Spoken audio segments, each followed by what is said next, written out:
On a perfect Saturday afternoon, weather-wise, it's Memphis State and UT.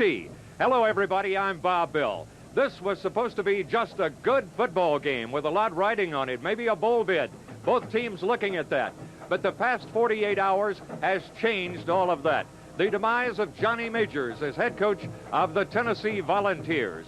Let's get some reaction to that announcement from UT's athletic director, Doug Dickey, and from the head coach of the Memphis. Appreciative of John Majors' efforts and the many moments of excitement that he has brought over the past 16 years to the University of Tennessee.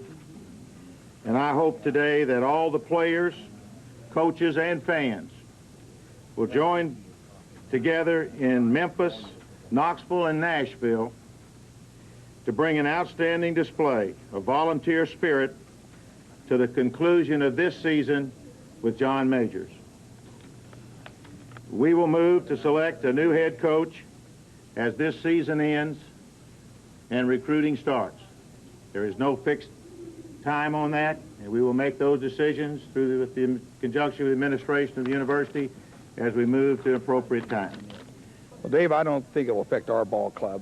I think the effect has to come from the other side of the football field, from the Tennessee football team. And we've seen this year how these kind of things can affect in a very positive way. There's also been times down through history when they affect it in a very negative way. Only the Tennessee players are going to be able to answer what effect that really has. We have to take care of our business on our side of the field, because that's the only thing we really have control over. Well, joining me now in the booth is Condridge Holloway, former University of Tennessee great quarterback, and himself. He's been through a situation a little bit similar to this, Condridge. What's the reaction going to be of the Tennessee team today, in your opinion, of this matter? Well, I think the reaction is going to be very positive. Coach Majors had a very emotional meeting with his team last night, just himself and his team, no coaches, nobody else, and the reaction was very positive. But this really reminds me of a Bill Battle scenario. I mean, here's the coaching profession just proves it's very volatile. It's an 8-3 record possibility, and you're out the door. So it just goes to show you just got to be ready every time. Tennessee team could be flat, or they could be sky high. They could be, but if I were a betting man, I would say that they'll be very emotionally pumped, because we have at least 10 players that are from this area. Plus, it's a states' rights type of game, and that's the way it goes. Let's take a look now at the Memphis State Tigers, and the man to take a look at them is Dave Woloshin. Well, it's going to be very interesting, Dave and Condridge. I just don't know how Tennessee is going to react. Condridge, I think they're going to be high. What about you? Well, I do too, and just from the reaction around the hotel last night, the players are very pumped, and what has transpired in the llast 48 hours has just made them that much more focused, and I look to see them really bust out. Well, of course, on the other side, Dave, 13-0. They're hungry. They're hungry. They want to go to a bowl game. They want to prove that this season, the 5 wins in a row, no fluke, a very solid, maybe the best Memphis State football team in recent years. Well, certainly the best opportunity since a couple of years ago. They beat Florida, and Tennessee came in 0-6. I think the key here, you saw that if Tennessee gets 200 yards on the ground, they're 17-0. Memphis State is third ranked in the country defensively, and Bob, they only give up 91 yards a game on the ground. So if Memphis State's strength holds true, they've really got a shot to win this game. If I could congratulate Condridge Holloway, by the way, for making the Tennessee Sports Hall of Fame. What an honor. He just found out this morning. Just found out when he got to the booth today, and of course a very deserving man. And Condridge will be honored along with several other people after the first of the year. And Condridge, good luck, my friend. That was a great honor. Thank you, Bob. We've got a kickoff here. Here we go, deep into the end zone. There will be no return. Tennessee will bring it out to the 20-yard line. If it comes down to kicking, I don't know that you could pick a favorite in this one. They both can get it done. The punting, the place kicking, the all-around kicking game. Very good on both sides of the football. Let's take a look at the offensive lineup for the Volunteers. Heath Schuler, Garner, Brunson, Craig Faulkner, Fleming, and Horn. Backs and receivers on the offensive line, Stoll, Miller, Spivey, Smith, and Gordon. Heath Schuler, of course, being the key man. Second-year man from Bryson City, North Carolina. There you see a good shot of him, number 21. Got his tail back, Three receivers split on the right side. He fires out in the flat, complete, and a short gain before being knocked out of bounds. One back in the backfield as Schuler may be checking off, and a blitz is on the way. Beautiful call that time by Memphis State. It was Rod Brown who flew in on the blitz and made a great play. So the Tigers, with Steve Matthews, a former University of Tennessee player himself, comes back, hands off to Porter, his tailback, not much there, as he popped the middle for maybe a yard or so. Certainly touchdown or field goal. Here's Matthews to Porter. A little bit of daylight as he got down close to the 11-yard line before Ben Talley made the stop for the Volunteers.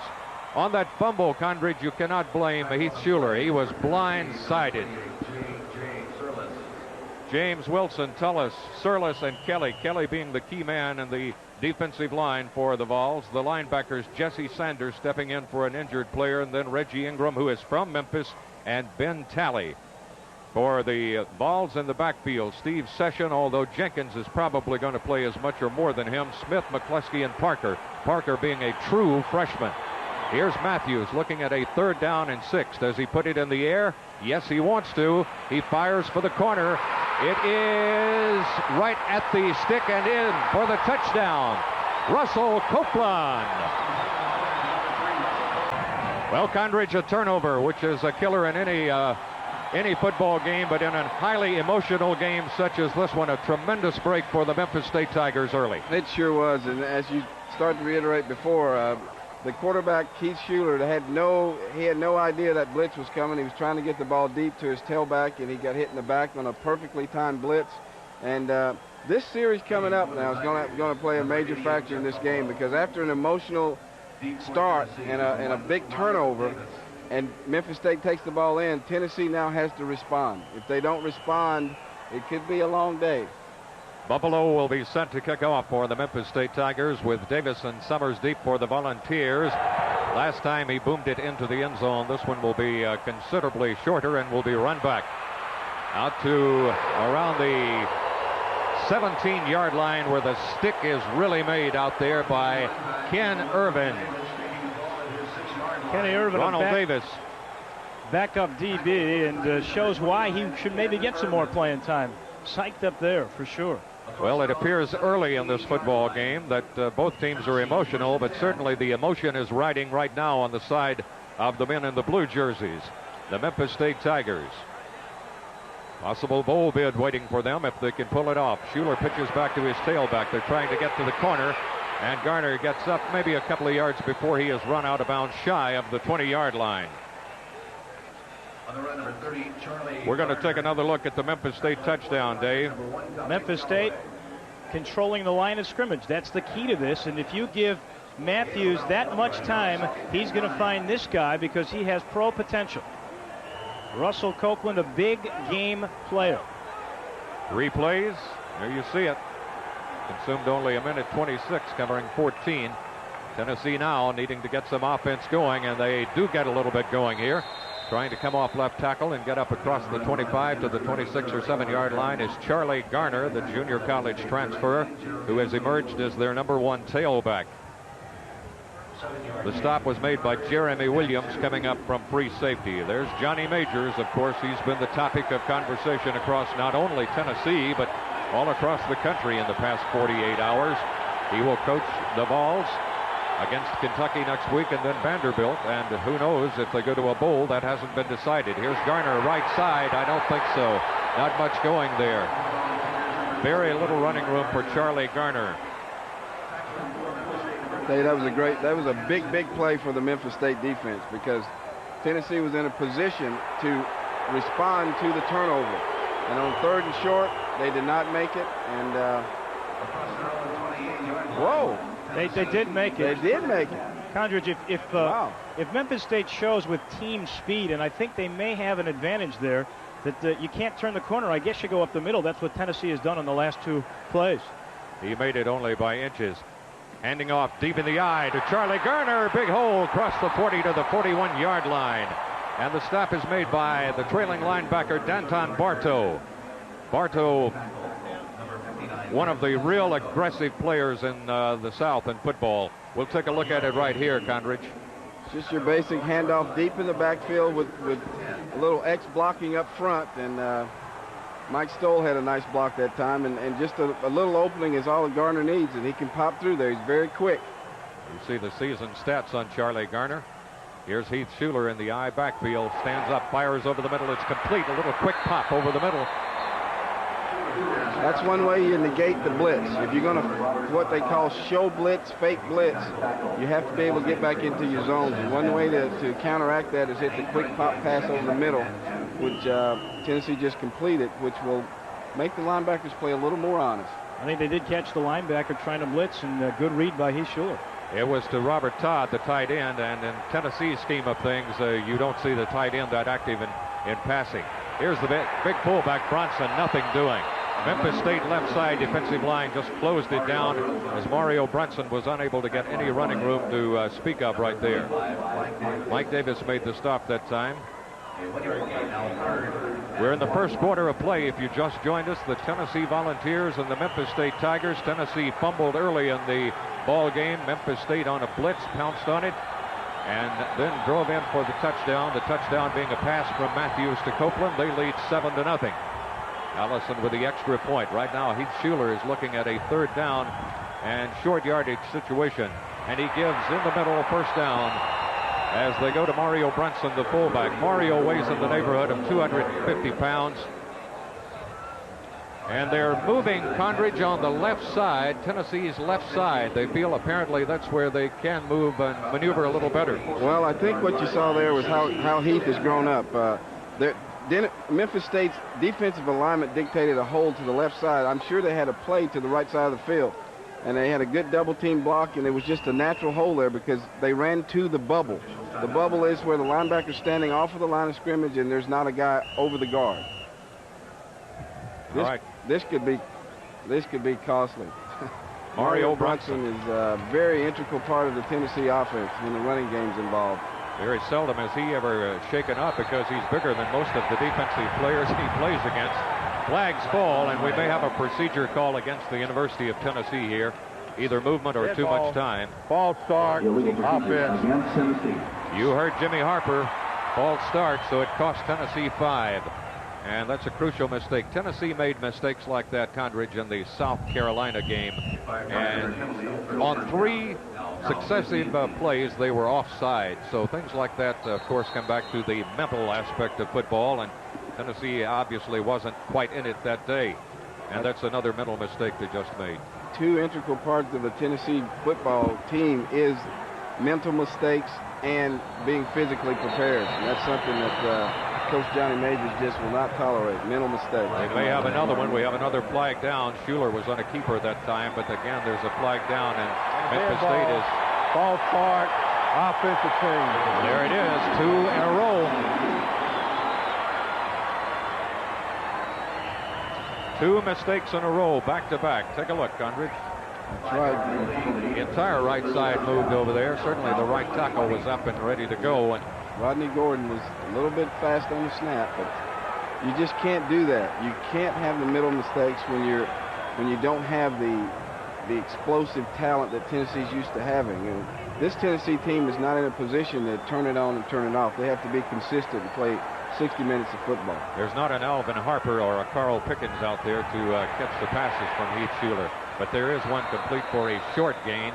Vols needed 20 yards for a first down, and they pick up a little bit to David Horn, the tight end. So Tennessee has done something quite unusual, thrown twice to tight ends in the first quarter of play here. Memphis State leading by a score of 7-0. Still a lot of time to go in quarter number 1, 9 minutes and a few seconds. Schuler brings them up now, and receivers split out at the top of your screen. And the left, and only one running back, and he wants to throw out of that position, and he has the ball batted right back in his face. Bartow was in there. Danton Bartow, who is 6 foot, 239 pounds, and Dave, I would think, is headed someday for the NFL. I think he has a shot at it. He's just a junior. You see how good an athlete he really is. He wasn't that sought after in terms of recruiting wars, but he has come and played so very well consistently, puts in a fine performance, is the top tackler on the team. All right, Schuler's looking now at a 3rd down and 15. No running backs. Fires out in the flat. It's complete. Got chance for some good gain here down across the 40 down to about the 36 or 7-yard line is Dwayne Freeman as they went against the flow. Most of the flow going to the right, and then Schuler coming back and throwing to the left. But whether he made the 1st down or not remains to be seen. That's going to be close. Little slip screen to the short side of the field. And there you see the difference in the Tennessee team this year and the Tennessee teams of the past. You get that little play to Anthony Morgan or Alvin Harper, and it's a big play. And now Tennessee's struggling a little bit because of the lack of total team speed. That's why I wonder if you might see Nilo Sylvan sometime in this ball game, a true freshman out of Louisiana who is the fastest of the balls. It's enough for a 1st down. But we may see him. It is not enough, apparently. Dave, a little bit short, huh? 4th down, and what do you do here? Do you go for it? If I'm Tennessee, I'm going straight up off tackle on the left side of the Memphis State line, which is where they've been successful so far. I thought that was a great call, by the way. Memphis State is a very aggressive defense, and they suckered the D that time and came away with it. Here's a big play. It's 4th down. It's less than a yard to go, and Tennessee is going to gamble and go for it at the 37-yard line of Memphis State. The spin, the handoff, and the keeper. Fake handoff. Nice keeper by Heath Schuler. A beautiful call, Condridge. Beautiful call. But a flag is down. I think Memphis State might have lined up offsides. Tennessee is celebrating, so I think you're right, Condridge. Herb Kendall was the man who made the stop. Defensive team lined up in the neutral zone. Penalty will be declined. 1st down, White. Here's a great fake by Heath, and then just coming straight down the line. Schuler takes it, ducks it up inside, protects the ball, gets the 1st down. Nice fake by Charlie Garner, too. 1st downs, Tennessee with a 4-1 edge, but on the scoreboard, the big stat right now is Memphis State 7-0. Here's a big handoff in the middle. Coming outside then after he crashed through the middle is Charlie Garner. Made a nice step to his left and picked up some good yardage that time. Good move. Chuck Stobart of Memphis State looking on. Condridge shows his quickness here, Garner does. Shows his quickness, and you see what happens when you isolate blocking. By that I mean lineman block down, middle. The linebacker is left for the fullback to isolate on and block. And Mose Phillips did a great job of lead blocking on that play. Tennessee, of course, has got 2 other fine tailbacks that we'll be seeing, no doubt, today. Here's Schuler on a keeper, cuts it inside, got a little bit of running room, and then got closed down pretty well by Memphis State's Rod Brown that time. Around the 19, they'll pull it back maybe closer to the 20-yard line. It's a good shot of Heath Schuler, number 21, the sophomore who has the potential to be one of the all-time greats at Tennessee. Well, Tennessee's on track to establish their running prowess. They're really trying to make an effort to establish their running game, because I think success breeds success when you're running the ball well, especially for Tennessee. A little bit of running room in the middle that time by Charlie Garner. 2 or 3 yards, but Tennessee's going to come up on a probable passing situation right here, as Memphis State closed that one down pretty well in the middle that time. Johnny Majors, who made a very emotional announcement last night here in Memphis.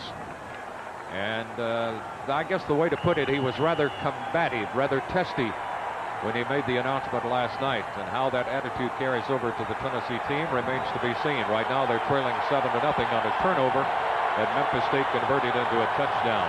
They're looking now at a 3rd and 8 situation, and Schuler wants to throw, fires. Man broke the wrong way. Miscommunication that time between the receiver and the quarterback. Looked like the receiver pulled up. Kendrick Jones, Condridge, and Schuler thought he was going to break more toward the end zone. That's right. What happened there was on the man coverage, and you run in, and you have a curl pattern, it converts to a hook, which means that you plant and come straight back to the quarterback. So I would have to say the communication between Heath and the receiver that time were just not on cue. 33-yard field goal for Bexforth. Tennessee's 27 of 29 in the orange zone.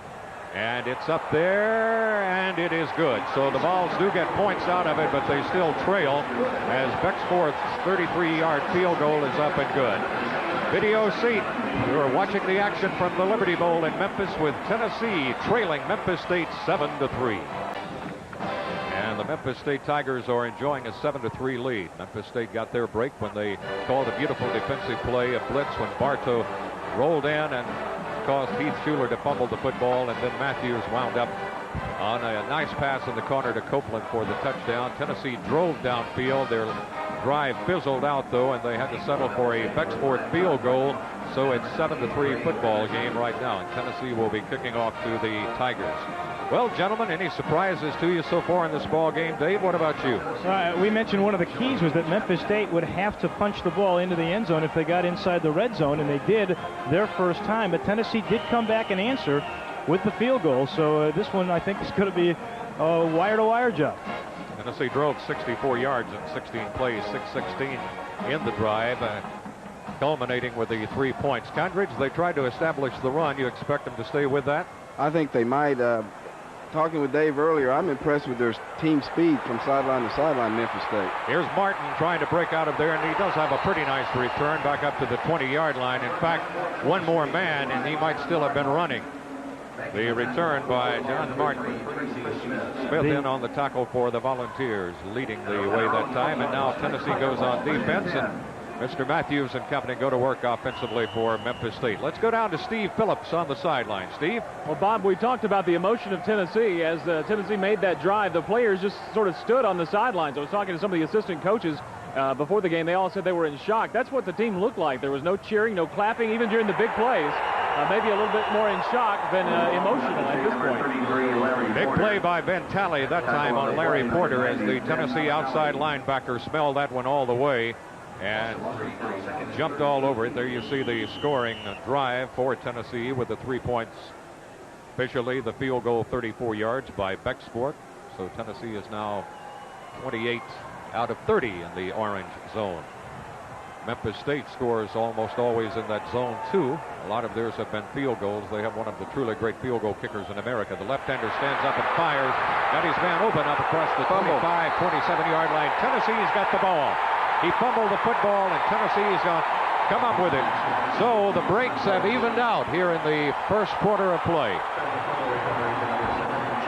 Tennessee now will go on offense in great field position at the 26-yard line.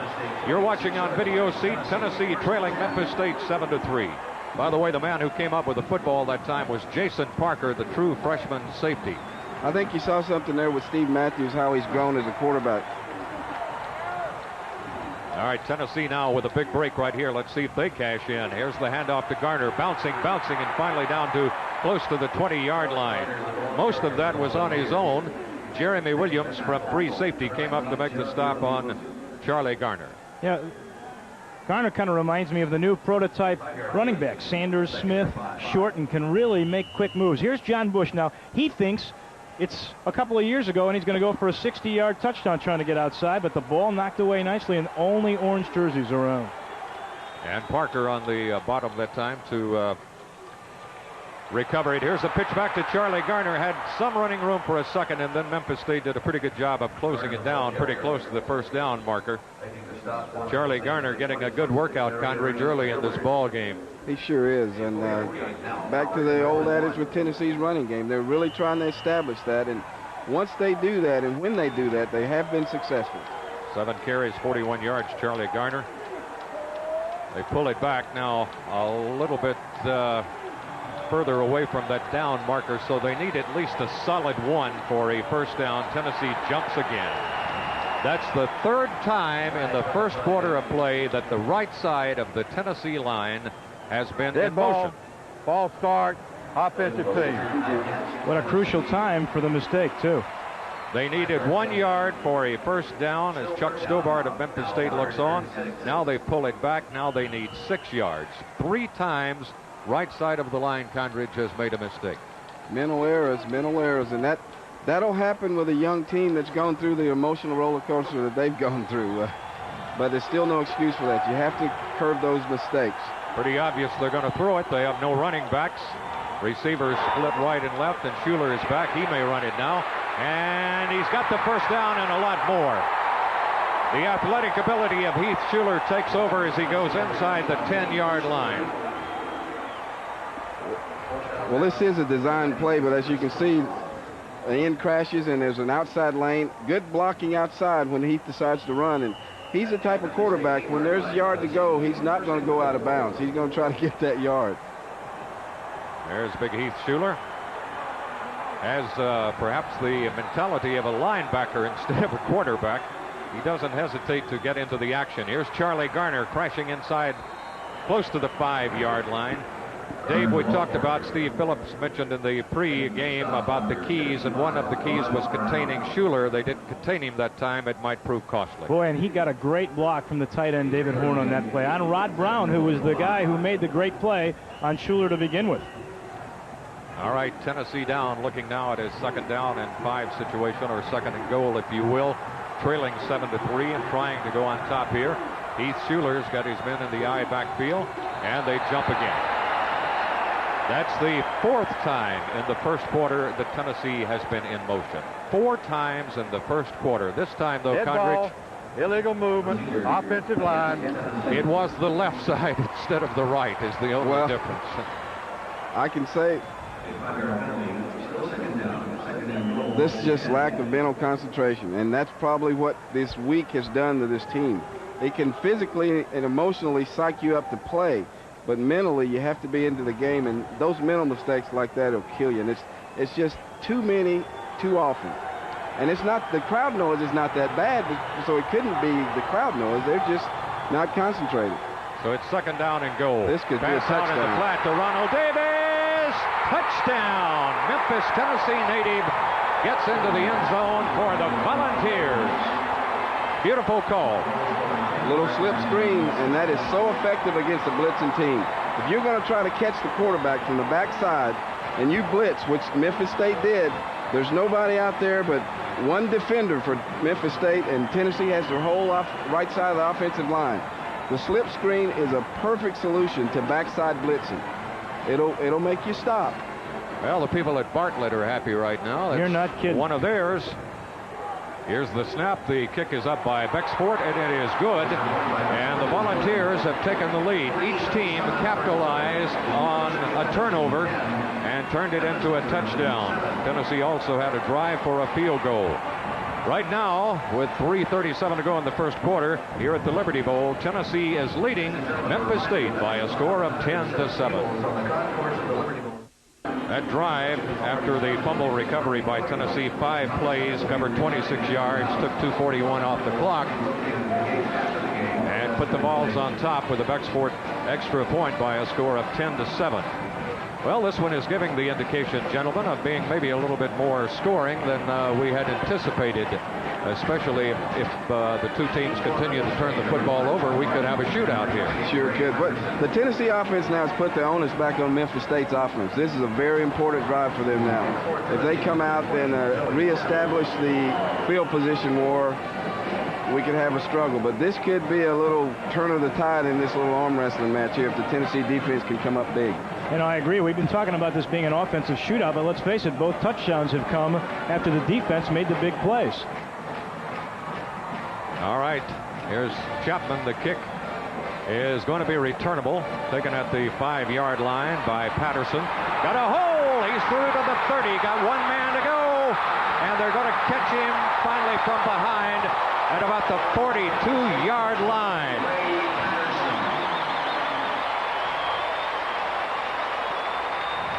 Take a look at the Tennessee touchdown first of all. You see the backside blitz and a little slip screen to the backside. Perfect play for the defense that was called. And Ronald Davis just makes a great effort to get the ball in the end zone. Well, there's the scoring drive, 26 yards and 5 plays. But, Dave, that beautiful return by Memphis State is going to be nullified. Sure is, and I'm not sure what the call is yet. We haven't heard it, but we'll get it in a second. It's a hold, so it backs it all the way to the 30. Still not bad field position for Memphis State. You know, Chuck Stobart made a change just 3 weeks ago by putting Patterson and John Tweet Martin back there. It has paid dividends. They have really got a good kick return team now. Well, he was within a half step of going all the way. Tracy Smith finally brought him down. Here's Matthews with the eye backs and receivers split on the left side. He rolls it back. He wants to throw. He's got time firing. knocked down over there by Tennessee. Played very well that time by the Tennessee cornerback, Tracy Smith. Ray Patterson was the intended receiver.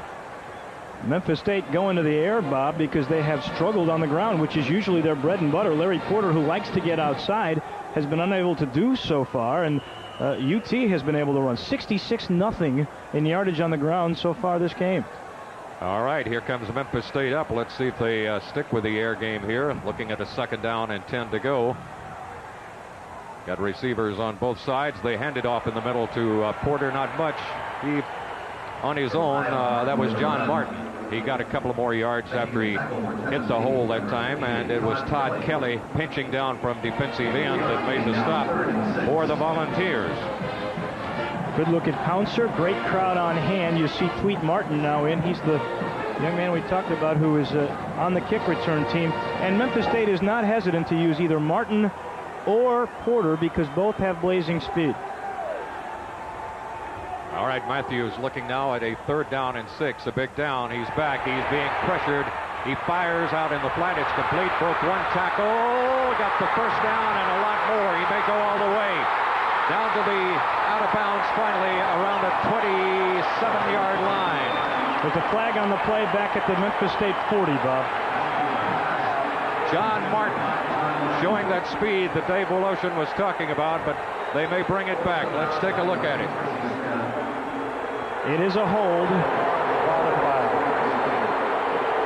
Maybe we'll get a look at it.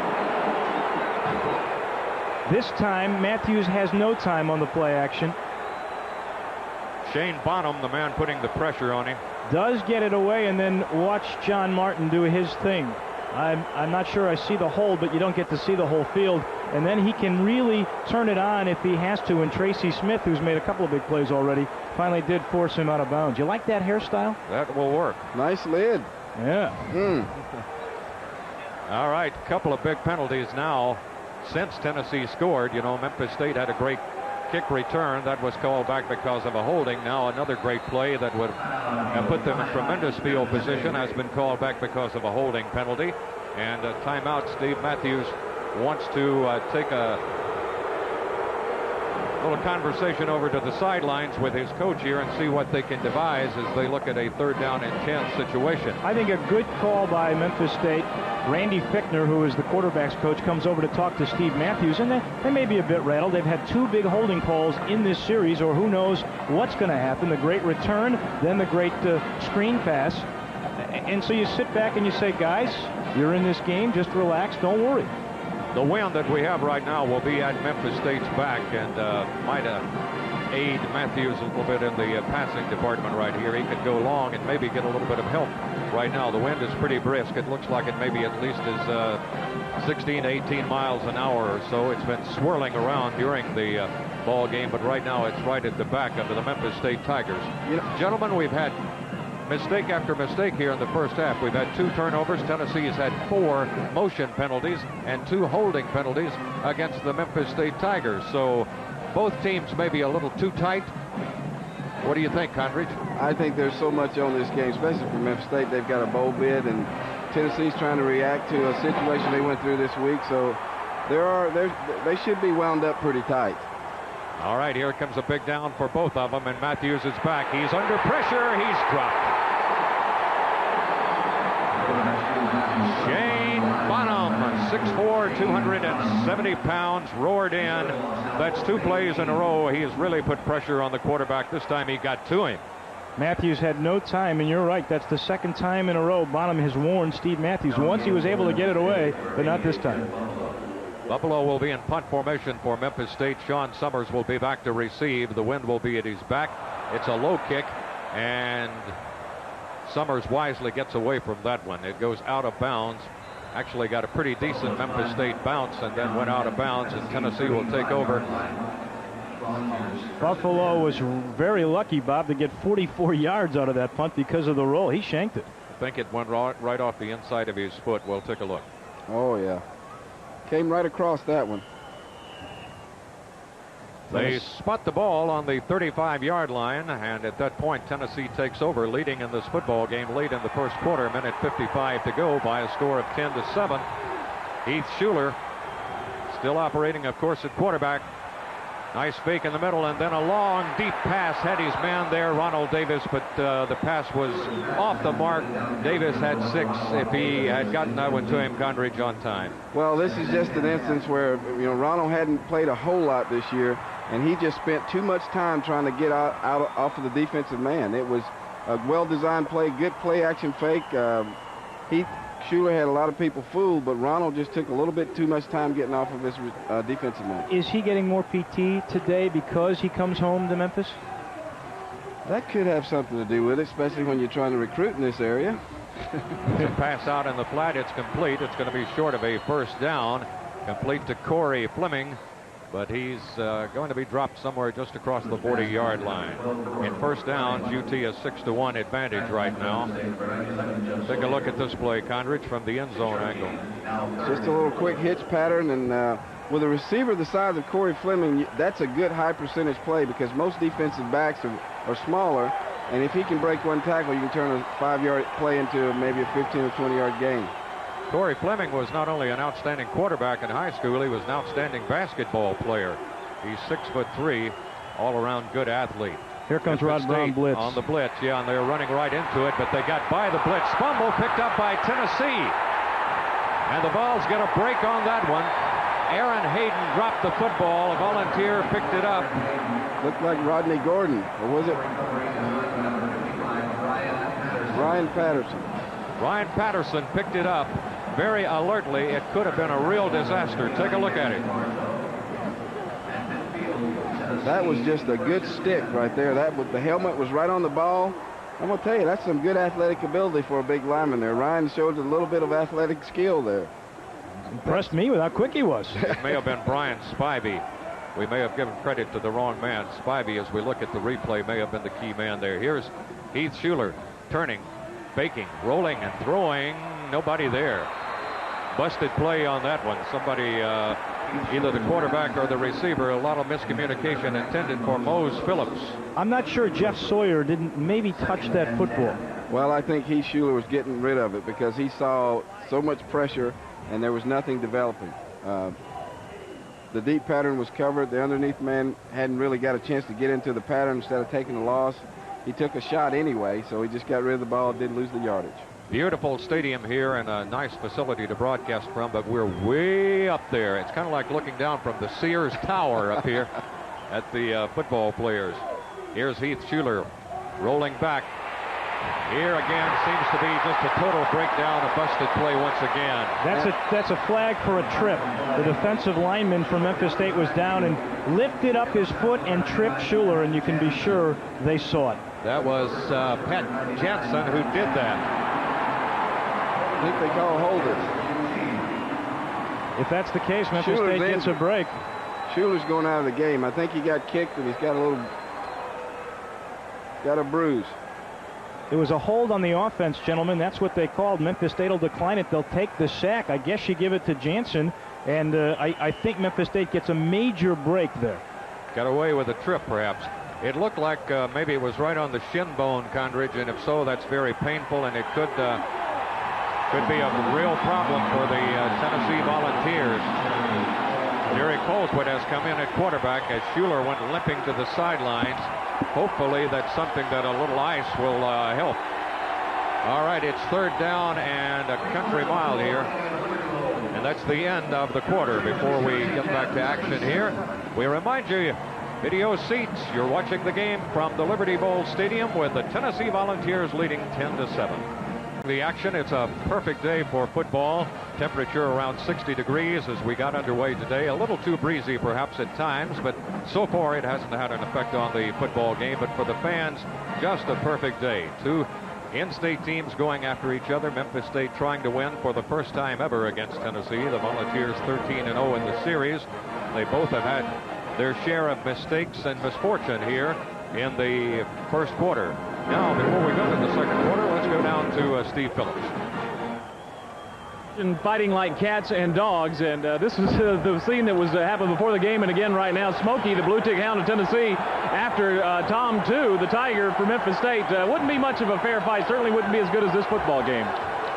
Smokey perhaps would be wise to back off from that confrontation.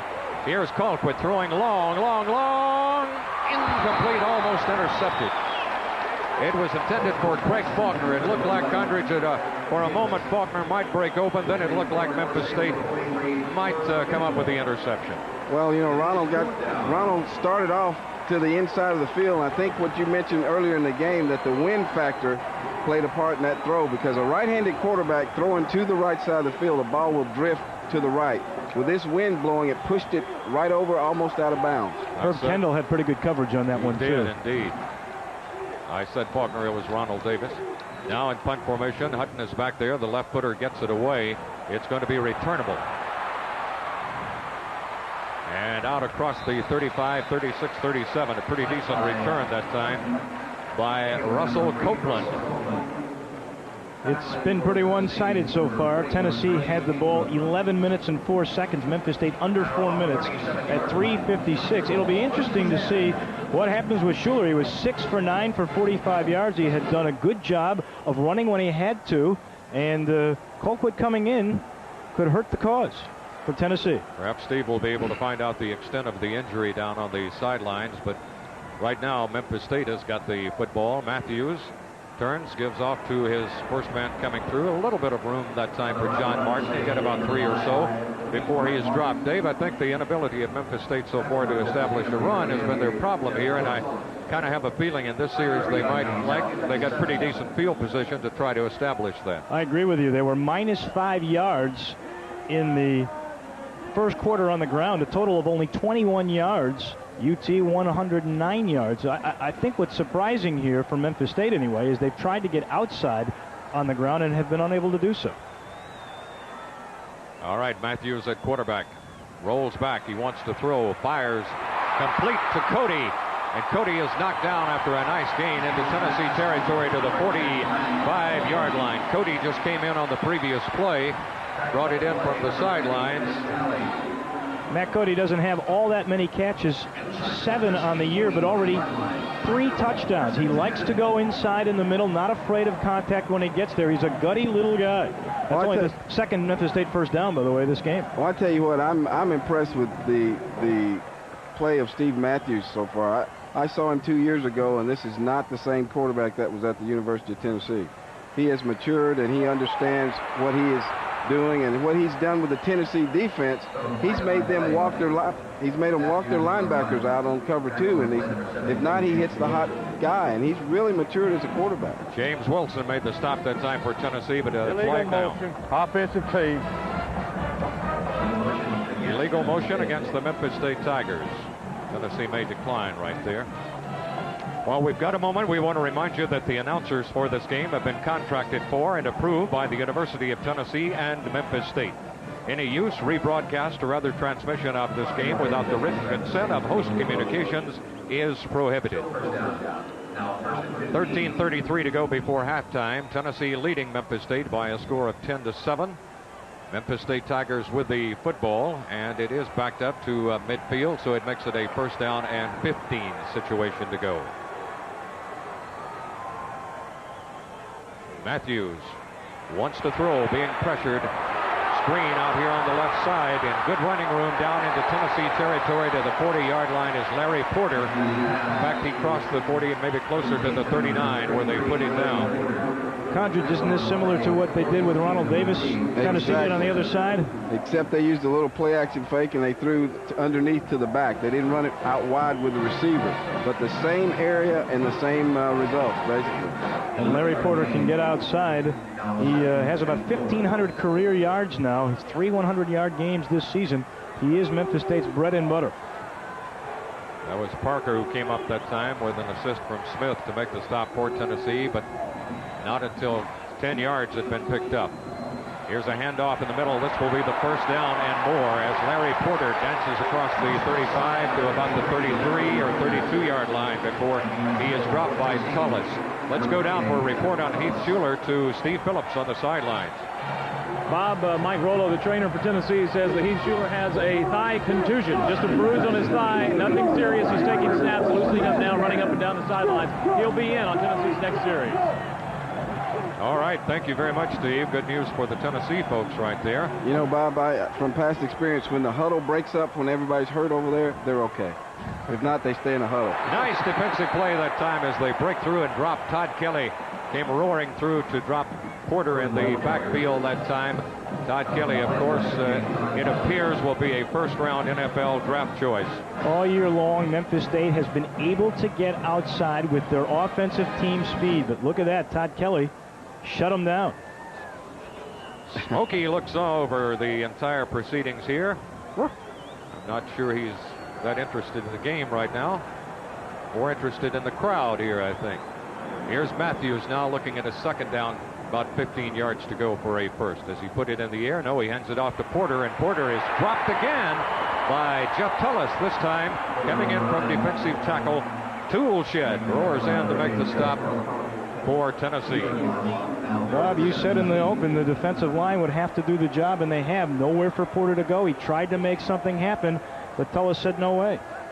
Tennessee's defensive tackle play in the past 2 or 3 ball games, Condridge, has left some people doubting a little bit, but they seem to be rising to the occasion today. Well, today they're playing much better, and the last 3 games, as you mentioned, they've had a little tough go. Of course, one Saturday they played a pretty good offensive line, and the other 2 they've just really been manhandled so Got to far. figure that Matthews is going to put it in the air with about 17 yards to go. He's got time. Now they close in on him from behind. He didn't see the defense coming, and they drop him at the 39-yard line. Tennessee closing in defensively that time. Tennessee's defense really amazing. Memphis State -1 yards in this game so far. They've got to go to the air, and they can't find the time. The defensive line has really done the job on the Tigers in this series.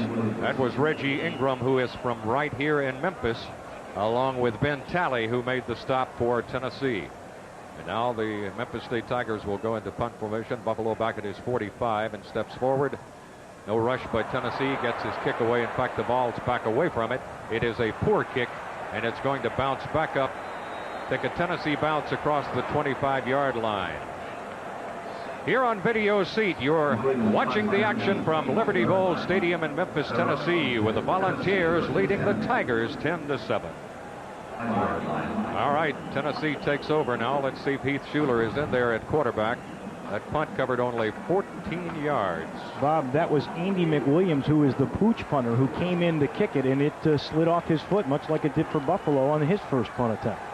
Colquitt is still in at quarterback, so Schuler has not returned to the action. Colquitt passes out in the flat. It's complete, but short of a first down, up across the 30 to about the 31 to Corey Fleming before the Memphis State secondary closes down on that one. It's just your basic 3-step drop and a hitch, and they do feel with Corey Fleming's size, as I mentioned before, if you can get the ball to him and cause one missed tackle because of his size, but Memphis State does a great job of gang tackling right there. Tennessee in the I backfield, 1 receiver to the left, 2 to the right. Colquitt is the quarterback, and he may be checking off at the line of scrimmage, and Memphis State is kind of faking a blitz right now. They back off. Colquitt turns, keeps, and just general confusion on that play. Not a whole lot going there, maybe a half yard or so, and no more for Tennessee, as Memphis State was ready. It was Brian Barnett, one of the first players to hit him that time. You guys sense that the defenses may be starting to take over? I think you're right, Dave. I also sense on both sides a little bit of confusion on some of these plays, too. Tennessee. 3rd down conversions you see there. And here comes one, 3rd down and 3. 3rd down and 3 for Tennessee with Colquitt at quarterback. Little man Stewart is the tailback. Colquitt keeps it, turns it upfield, and got his first down. That was a nice move by Jerry Colquitt that time, Conrad. That was. He checked off to the option, which is one of the options of this offense when they package their plays together. If you go one man over too far, you option back to the short side of the field. He realized that he didn't have the pitch because there was 2 men out to his flank, so he tucked the ball up and made a good play. Bartow made the stop, as he does on so many occasions for Memphis State. Colquitt operating at quarterback. Heath Schuler nursing a thigh bruise on the sidelines. Handoff to Aaron Hayden, and he got just a little running room, maybe to the 40-yard line, and that's about it. Tennessee has now used 3 tailbacks in this ball game. They opened with Charlie Garner, then went to Aaron Hayden. James Stewart was in for a play. Hayden in there now. So Tennessee is deep in the tailback position. And they have used all 3 here in the first half of play. By the way, in the first half, we've got 8:26 to go and the clock running. Tennessee leading 10-7. Colquitt has a receiver split on each side, and out of the I backfield, he hands it off to his tailback. And Memphis State is waiting for this one. Tailback did a nice job. Hayden just get back to the line of scrimmage and forward for a yard or so. Well, Aaron, I think, kind of missed his hole. He missed this read by 1 hole. He tried to get outside, and if you watch the 2 guards pulling, they kick him out. There is a hole up inside, but he just kind of missed it. And Memphis State, again, shows their lateral speed. I don't think you're going to run too many plays out wide on Memphis State. They're pretty good. Sam Edwards made the stop. Here comes yet another critical 3rd down situation. Critical for both sides. 3rd down and 4. They went to the option last time with this, and Memphis State had trouble against the option against Ole Miss. All right, no backs this time. Nilo Sylvan is in there, the speedy freshman for Tennessee. Colquitt is back to throw. He's got plenty of time. Oh, and he fires incomplete. Interference, he will, no doubt. Flags come down on both sides of the field. And Michael was the man guilty. Ronald Davis, the intended receiver. In all fairness to the Memphis State defensive back, he broke on the defensive team, first down. He broke on the quarterback's motion to throw, and when Colquitt yanked it back, he broke for the ball and caused the interference penalty. Time, Memphis State. Attention, please. Yep, it's tell you, it was pretty close. It was close. You're watching the Tennessee Volunteers and the Memphis State Tigers on a beautiful Saturday afternoon from the Liberty Bowl. Tennessee leading by a score of 10-7. Now Tennessee has been penalized 4 times for 20. Memphis State 4 for 38. They had a big penalty there, and it was close. And you could see that he started to throw and then stopped, as Condrich said, and that really threw Michael off a little bit. And, you know, Memphis State appeared to have Tennessee bottled up a little bit, and a big play there. Just about a half second away from making a terrific defensive play, and that little pump motion by Colquitt was the cause for that. So the Volunteers now operating with their number 2 quarterback, Jerry Colquitt. Heath Schuler sustained a thigh bruise earlier in this ball game and is out. We're told by Steve Phillips, though, that he's been moving around on the sidelines, and we probably will see him back in action. But right now, Colquitt is moving the football team with the Vols on top 10-7. Memphis State jumps into a tight defensive line, but they still couldn't stop the running of Aaron Hayden, who picked up nice yardage that time before Chris Michael brought him down. He ran just 1 hole away, Condrich, from where the blitz was coming. Yes, they timed that one pretty good. Memphis State is doing a great job of showing blitz and not blitzing, and then showing blitz and blitzing. They're confusing the Tennessee offensive line right now, but that was a good eye vision by Aaron Hayden. Total yards, Tennessee 135-50, and they will not add much to the 135 right here as Mose Phillips is dropped at the line of scrimmage by the Memphis State Tigers. You guys look at that tailback position that Tennessee has. I mean, when Aaron Hayden is your 3rd stringer, you're pretty deep. We, Dave, have just mentioned Chris Hobbs there for the first time. He's the 225-pound, very active nose guard. Apparently, Tennessee's doing a pretty good job on him because he is certainly, along with Bartow, the 2 leading defensive men for the Tigers. Well, if you look at game films, those are the 2 you try to go after and double team, much like Kelly with Tennessee. Maybe too much time here because the flag drops, and Tennessee may have sustained their 5th penalty of the ball game. The 4 previous ones have been motion. I think they jumped again. Yeah, they did. There were 5 seconds left on the... well, so we've got 5 motion penalties now to chalk up. Incredible, isn't it? This is not... I'm not sure what would cause this. It can't be nerves now.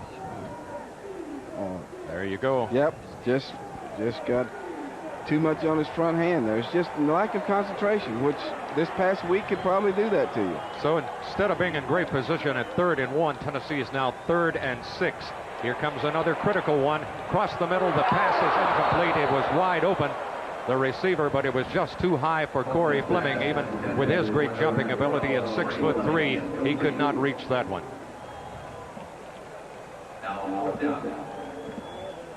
Good little motion. That ball was just overthrown, and Corey ran a good route. He's wide open. As you can see, it's just Jerry let that one get away from him a little bit. A little overstride, which causes the ball to fly on you a little bit sometimes. Kenny Irvin, a near interception there from Memphis State. On the rebound. 40-yard line of Memphis State, but the Vols are not going to take a chance. Hutton is going to come in, and the punt is sailing for the end zone. And we'll go into it, and Memphis State will bring it out to the 20-yard line. So we got 5:44 to go here in the first half of play at Liberty Bowl Stadium before a full house, with Tennessee leading Memphis State 10-7. Memphis State will take over offensively. The Tigers have been unable to do a whole lot offensively in this first half of play.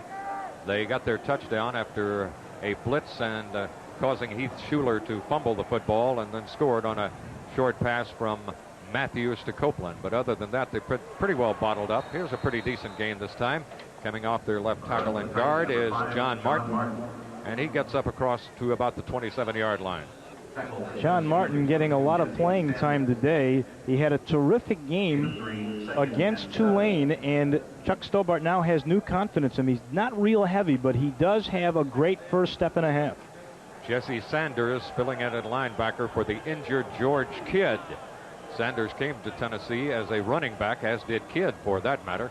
Here's a try a quick pop in the middle, but Tennessee's defense closes down on John Martin this time, and not much running room at all. The entire middle of the Tennessee defense, as you saw there, just converged on that play.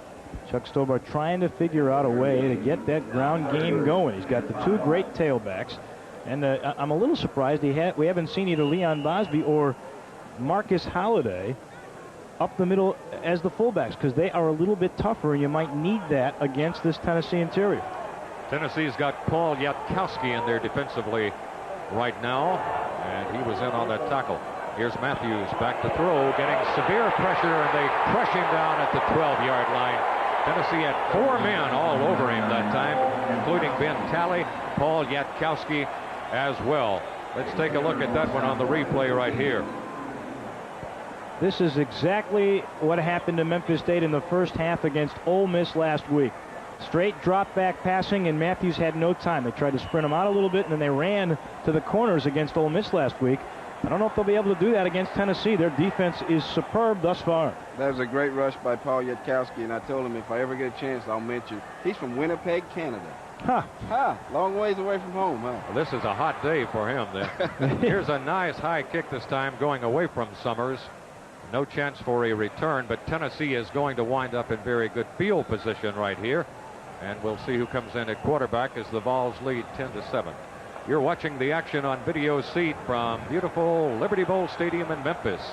The Volunteers are leading in this ball game by a score of 10-7. Well, Heath Schuler is back in the football game. Volunteers take over 1st and 10 in Memphis State territory at the 48-yard line.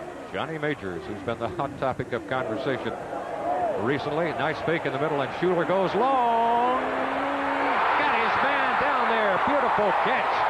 Right at the goal line, Ronald Davis. What a day for the kid from Bartlett, getting more playing time and putting on a show. Take a look at this one. Schuler really put some heat on this one. This is a play that Ronald Davis has been expected to make since day one. They've been looking for this from him since the day he came there, because he is undoubtedly one of the faster guys that Tennessee has, back in the mold of the receivers that they used to have. And I don't know what it is. Sometimes it's been a little discipline problem. Sometimes he's got physically injured. But this Ronald Davis can make plays like this all the time. Beautiful catch. It covered 47 yards. The handoff over the top. James Littleman Stewart, touchdown Volunteers. With Littleman in there, you knew that one was coming.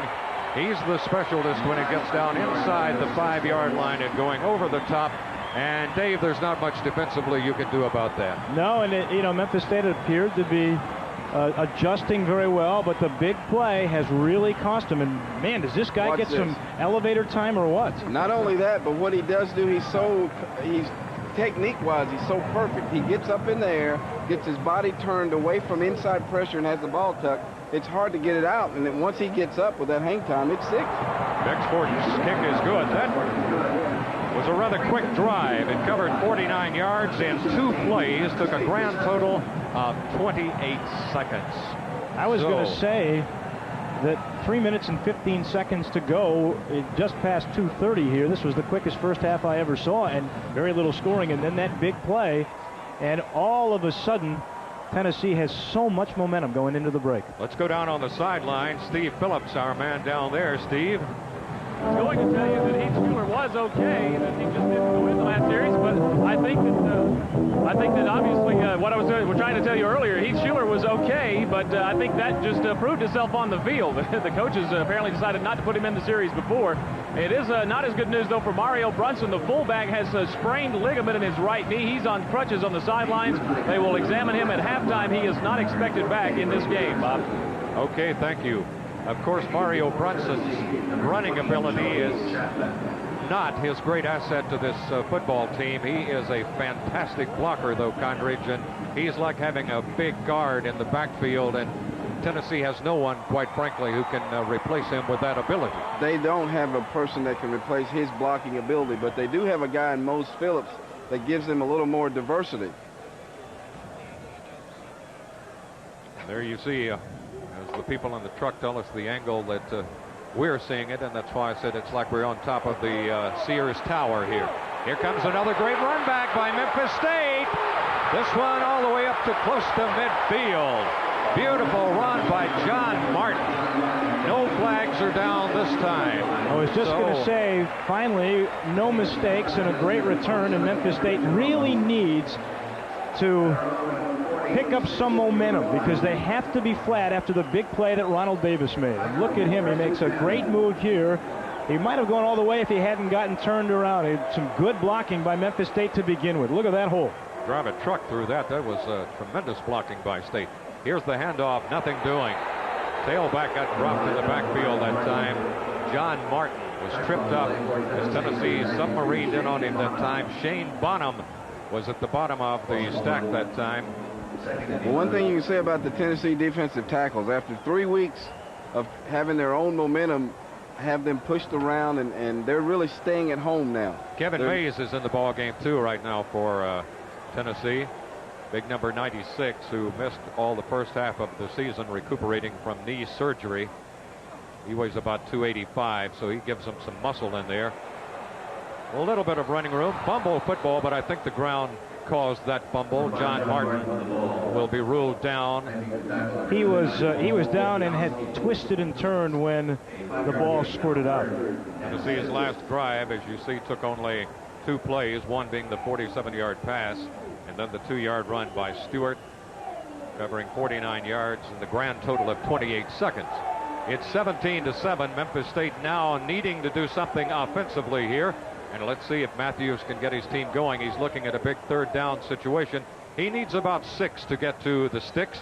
Stands up, fires out in the flat, and it's going to be close. Very close. It'll depend on the spot. Russell Copeland was the receiver, and I don't believe they're going to give him the spot on that one. I think from where the referee walked up that he's about a yard shy. And Russell may have tried to get too cute here rather than this dive forward. Watch.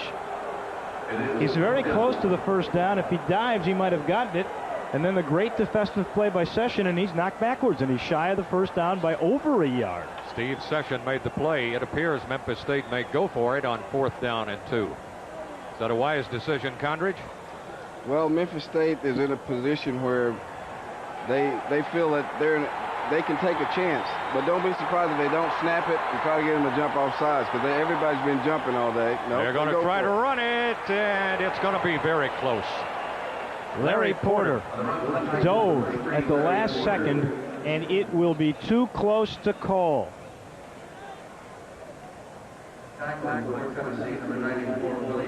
Willie Richards has come in, and Condridge, he's been playing at defensive end. He's been playing at linebacker, so they've been moving him around quite a bit because Tennessee now is getting a little thin in the linebacker spot. So he's been moved around. He came up with a good play there. He did, and I think this looks like football length short. What do you think? I think you're right.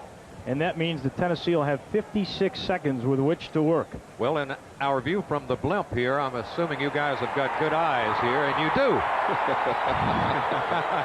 Well, you know what? You can see the numbers better now in the uniforms. Last time I did a game here, Tennessee had different uniforms in their away jerseys. You couldn't read numbers. It's a little bit better now, Condrich. I think I've got a reason. The reason that is... What could that be, Condrich? Well, you know, Sports Bell came up with an innovative idea, and what they've done instead of... It's called an inside border, and they've painted white paint on an orange number, and it's a reflective agent, and it just works really well with the two colors that Tennessee has. Schuler wants to throw here on first down. Got a man out in the flat. It's complete to Davis, and he is going to be dropped. It is Faulkner. He's going to be dropped short of a first down by 5 or 6 yards. It was kind of a chancy play that time because the Memphis State defender was coming up rather rapidly, and he would have had nothing in front of him. He picked it up. Daylight. What was that, about the second or third receiver he picked up on that one? We got motion again. This will be the 6th motion penalty. This game has been a sloppy mental effort. Sloppy mental effort by both parties. 6 times the Tennessee offensive line has been in motion in this ball game, and to be honest with you, you really can't come up with an excuse for that. Just lack of mental concentration. What a profile, huh? There's the look from the old announcer down to the field. You see how far we've got to go. Here's Schuler firing over the middle. Did he catch it or did he trap it? I think he caught it. Ronald Davis again. He's having a career back at home in Memphis. Well, if there are any Bartlett recruits out there, Ronald is showing them how to do it at Tennessee. Well, there actually are a couple. Are there? Derek Carroll, one of the better running backs in the state, and there's another young man who's a junior there who's terrific. So you can be sure that Tennessee fans are loving this. 19 seconds remaining in the first half of play, with the Volunteers leading 17-7. Ronald Davis now 3 catches, 59 yards, and a touchdown, and he set up the second touchdown with a marvelous pull-out catch. Like I said before, those are the kind of plays that Ronald Davis has been expected to make. I don't know what has happened, but we talked about it earlier. He's had different problems, and now hopefully this will give him a kickstart from this point on for the rest of his career. Well, he had knee surgery. You remember when Chuck Webb went down? Yep. I think the next day, the next practice session. You're right. Ronald Davis went down with a knee injury and was operated on, and since that time, he hasn't come along as expected, but boy, he's putting on a show today, that's for sure. Well, I can vouch for knee operations. It takes you a little time mentally to get back. Schuler wants to throw it with the clock running out. He's being pressured. He fires it sidearm, and the flag is down. Do we have interference? I think we got too many linemen downfield. Chris Hobbs, the nose guard, pressure man that time, and I think every lineman Tennessee had was downfield. An eligible receiver downfield on the offensive team.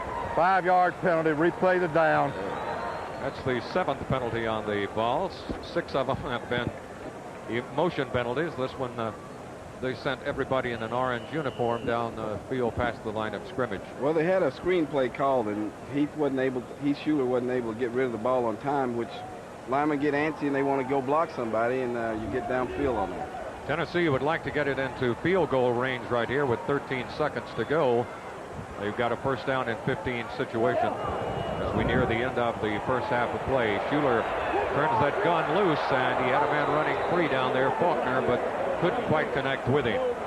So it goes as an incomplete pass, and they've got 6 more seconds on the clock. And looking at a second down situation. You either bring in your kicking team right now, which is, I think, what Tennessee is opted to do. 42, 43-yard line. We're looking at a 53-yard field goal. Actually, a 61-yard. 61, you're right. 61 yards. But really, there's no wind right now. It appears the wind has almost died down completely. Well, Bexford has kicked a 53-yarder this year, as I recall. Has he got the leg, Condrich, to go 60-some yards? I'm going to take a chance on him. Yes, I think he does. But then again, too, a fake wouldn't be a bad call here, would it? No, but you got to go to the end zone because you've only got 6 seconds left. Yes, you do. But you think they're going to go out and block it? I think they're going to come after it, try to block it. I think if Memphis State, which has been burned on a couple of fake kicks this year already, will be weary of that. Well, I'll go with a young kid. I think he's got the leg. He's still young. And you're right. The wind is hard to figure. It seems to be swirling. Up top here, it is blowing very hard. As I look at the top of the goalpost, I don't see very much wind at all. Well, the ball is spotted on the 43. Of course, we accounted for where the snapper is going to, where the holder is going to sit it down here. It'll be almost 60. Memphis State is playing fake. There it is. Short.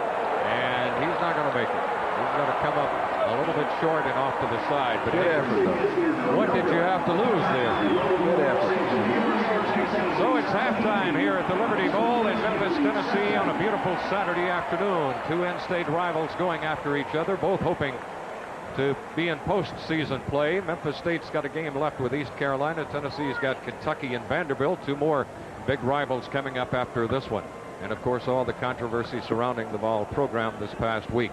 So at halftime here, the Volunteers are leading by a score of 17-7 over the Memphis State Tigers in a first half that had its thrills with some big plays, kick returns, long passes, and so forth, but a first half that also had more than its share of mistakes.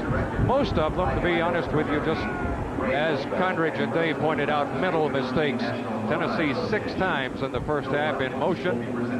Memphis State got tagged a couple of times, Dave, with big holding penalties that hurt them a great deal. And a big pass interference also.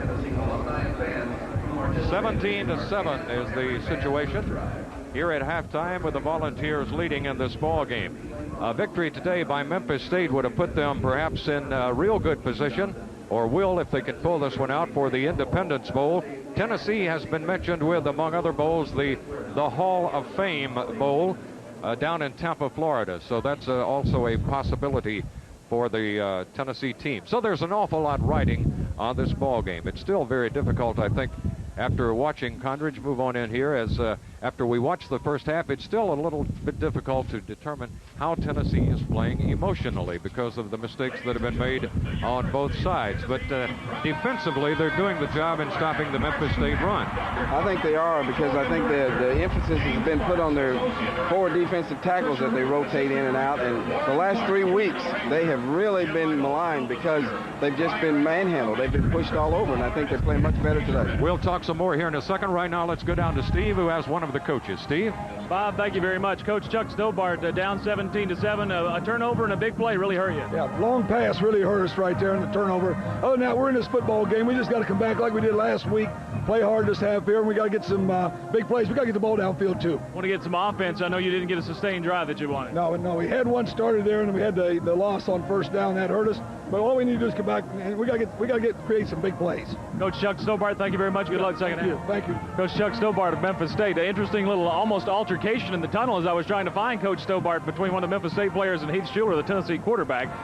Nothing happened there, actually, though. The Tennessee is on the road at this game. Tennessee has one more road game, but it's in state as well as this game. And in that game, Tennessee fans will feel a little bit at home, because when they go to Nashville for the game with Vanderbilt, they'll find that Tennessee fans will be gathered at Centennial Park, very near to the Vanderbilt Stadium, Dudley Field, for a major pep rally a couple of hours before the kickoff. All right.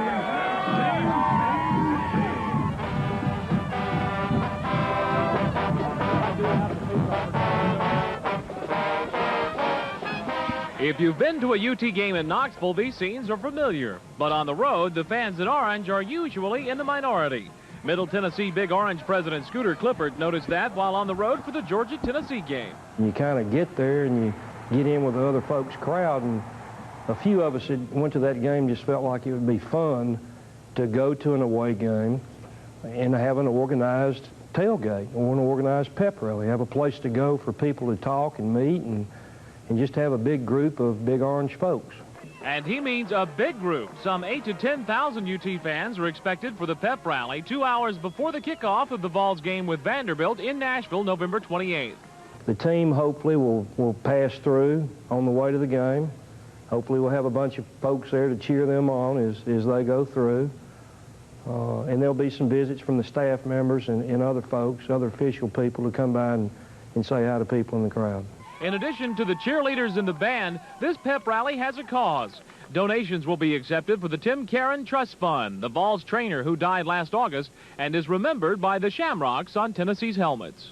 Tim was an Irishman, so we're going to have a big Irish top hat upside down, and we're going to ask that everyone make a contribution of some sort to the Tim Caron Fund. He has meant a lot to UT over the years, and this is kind of a special thing that I think Middle Tennesseans and all people from East Tennessee can give back to UT and to Tim at this function.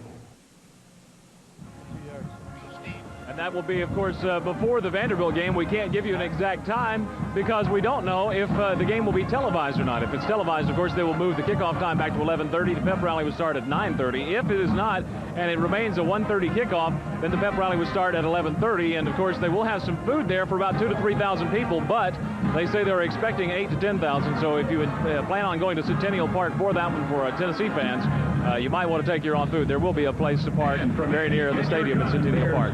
We'll be back right after this message from the University of Tennessee and Memphis State University. It's halftime with Tennessee leading Memphis State by a score of 17-7. We have a special guest with us here in the booth at halftime, the athletic director for the University of Tennessee, Doug Dickey, who has had, needless to say, a very hectic week. But first of all, Doug, about the game. A few motion penalties too many here or there, but generally speaking, I would think you'd be pretty well pleased. Well, it's very windy and gusty, and it's a large crowd in there. It's very noisy. It went into the field. I noticed, too, we played two different centers during the first half, and whether Brian Spivey had something happen to him or whether they just tried to play a second center because he was getting fouled up with it somehow. We've had some problems with two centers and two quarterbacks, but let's hope we can get that straightened out in the second half. And if we play without that, I think we'll play very well. Let me ask you about the decision now about a successor, because every minute of your life you're going to be asked that until that decision is made. Yeah. What's your timetable? Well, we're going to finish this season with the regular season before we make any announcement. That's not that we have to do that, but I think that's in all the proper perspective that we ought to give to Coach Majors and his relationship for many, many years here at the university, and he's announced his retirement. We'll wait till they finish the Vanderbilt game, and very quickly we will make a decision what to do. Certainly we'll be working on that until then, but we will not do that prior to the Vanderbilt game. Until that time, of course, the recruiting will not be critical, but it will be after the Vanderbilt I don't game. think it's adversely affected the next 2 weeks period of time, and I think we have plenty of time. Signing date's not till early February, and official visits are made in January, and there's people that are getting their ducks in a row during December, but the coaches can't even leave the campus till Tuesday, the 1st of December. So consequently, we'll be in place, I think, to have our story to say to the prospects. Has the decision been made if Tennessee goes to a bowl, whether Coach Majors would be the coach there? Yes, we have. We've talked about it. John has indicated he wanted to do that. And if we get a bowl bid, then I think John will be there coaching his last game at the University of Tennessee in a bowl for us. Thank you, Doug. Appreciate you coming by. Glad to be here. We'll be back with more here at the Liberty Bowl Stadium with Tennessee leading in this football game by a score of 17-7. Let's take a break right now for this, and then we'll be back. We're trying to catch a word with Coach Johnny Majors. Coach, obviously 17-7. This way, Coach, you had a good first half. Your defense really played very well. I think our team as a group is playing extremely well all the way around. Of course, the group is made up of individuals, and a lot of people are busting their guts out there, Steve. Other than, I think we're tackling better as the game went on. We're pursuing well. We put some blitzing on them, mixing up the run and the pass. About 3 or 4 things. Kickoff coverage needs to be better, and we didn't pick up man-to-man coverage a couple times on blitz, but we're doing a lot of good things. Offensively, also, the team really took advantage of the turnover down there and didn't lose their poise when you had the early turnover in the first quarter. Yes, you would almost say, well, that was a gift to Memphis State, but it really wasn't. It was an easy touchdown from the goat far, but they caused it by penetrating with a blitz, and our linemen didn't pick it up, caught us off guard. They caused the fumble, so they have to get some credit.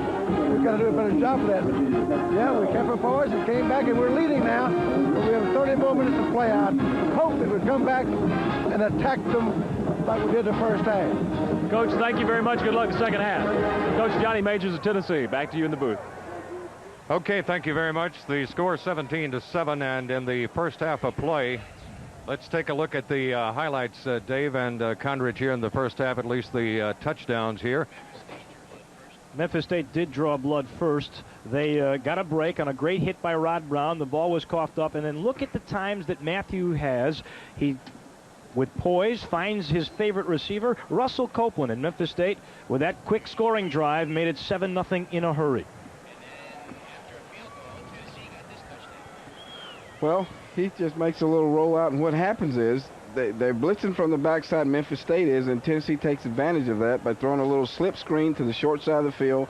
Ronald Davis makes a great effort to get in the end zone, and the kid's having a career day today. Well, this is just textbook how you up and over. You turn your body, you get up and over, tuck the ball away. Little man Stewart has become an expert at that. And once you're in the scoring range, he's the guy you want to go up and over with. Of course, that last touchdown for Tennessee was set up on a 47-yard pass play, and little man had only the 2 yards to go. Tennessee will be kicking off, Memphis State receiving. Taking a look at the stats here, and the first one really jumps out at you, Dave. Wow, minus 2 yards, and they've done a good job of getting places on the ground this year. That's, you got to take your hat off to Tennessee for that one. Both teams turned it over, and both times they were converted into scores, and Tennessee with a big advantage in the time of possession in the first half of play. All right, Chapman approaches. This one is underway, gets a lot of foot into it, drives it deep and all the way out of the end zone. So Johnny Majors of Tennessee, back to you in the booth. Okay, thank you very much. The score 17-7, and in the first half of play, let's take a look at the highlights, Dave and Condridge, here in the first half, at least the touchdowns here. Memphis State did draw blood first. They got a break on a great hit by Rod Brown. The ball was coughed up, and then look at the times that Matthew has. He, with poise, finds his favorite receiver, Russell Copeland, in Memphis State, with that quick scoring drive, made it 7-0 in a hurry. Well, he just makes a little rollout, and what happens is they're blitzing from the backside, Memphis State is, and Tennessee takes advantage of that by throwing a little slip screen to the short side of the field. Ronald Davis makes a great effort to get in the end zone, and the kid's having a career day today. Well, this is just textbook how you up and over. You turn your body, you get up and over, tuck the ball away. Little man Stewart has become an expert at that. And once you're in the scoring range, he's the guy you want to go up and over with. Of course, that last touchdown for Tennessee was set up on a 47-yard pass play, and little man had only the 2 yards to go. Tennessee will be kicking off, Memphis State receiving. Taking a look at the stats here, and the first one really jumps out at you, Dave. Wow, minus 2 yards, and they've done a good job of getting places on the ground this year. That's, you got to take your hat off to Tennessee for that one. Both teams turned it over, and both times they were converted into scores, and Tennessee with a big advantage in the time of possession in the first half of play. All right, Chapman approaches. This one is underway, gets a lot of foot into it, drives it deep and all the way out of the end zone. So Memphis State will come out to the 20-yard line, set it up as we start the second half of play here at the Liberty Bowl Stadium. It's a sellout, has been for a long time here. And aside from the rather brisk winds, it's just been a nice day weather-wise. Temperature around 60 and maybe a shade above by now. There you see the crowd here that's packed into this beautiful facility in Memphis, Tennessee. The eastern part of the state, the western part of the state. And I think a lot of people in the middle have gathered here also. Here's Matthews turning, pitching back to his tailback Porter, nothing doing. Tennessee really waiting for that one all the way. They smell that one out and just charged right in and dropped Porter down for no gain whatsoever. Big Todd Kelly, one of the first men in there. Last week, Memphis State fell behind 17-6 at Ole Miss, and they came out and they tried to just shove it down the Rebels' throat. They tried to do the same here, but look at the numbers on that defense. That's pretty impressive. Tennessee has allowed only 3 points in the third quarter this entire season. And that was a field goal by Arkansas. Let's see how they do in this third quarter. Here's Porter, nothing. Once again, they converge on him and drop him. They try it on the right side. They try it on the left. Shane Bonham. Shane Bonham's playing extremely well today, Condridge.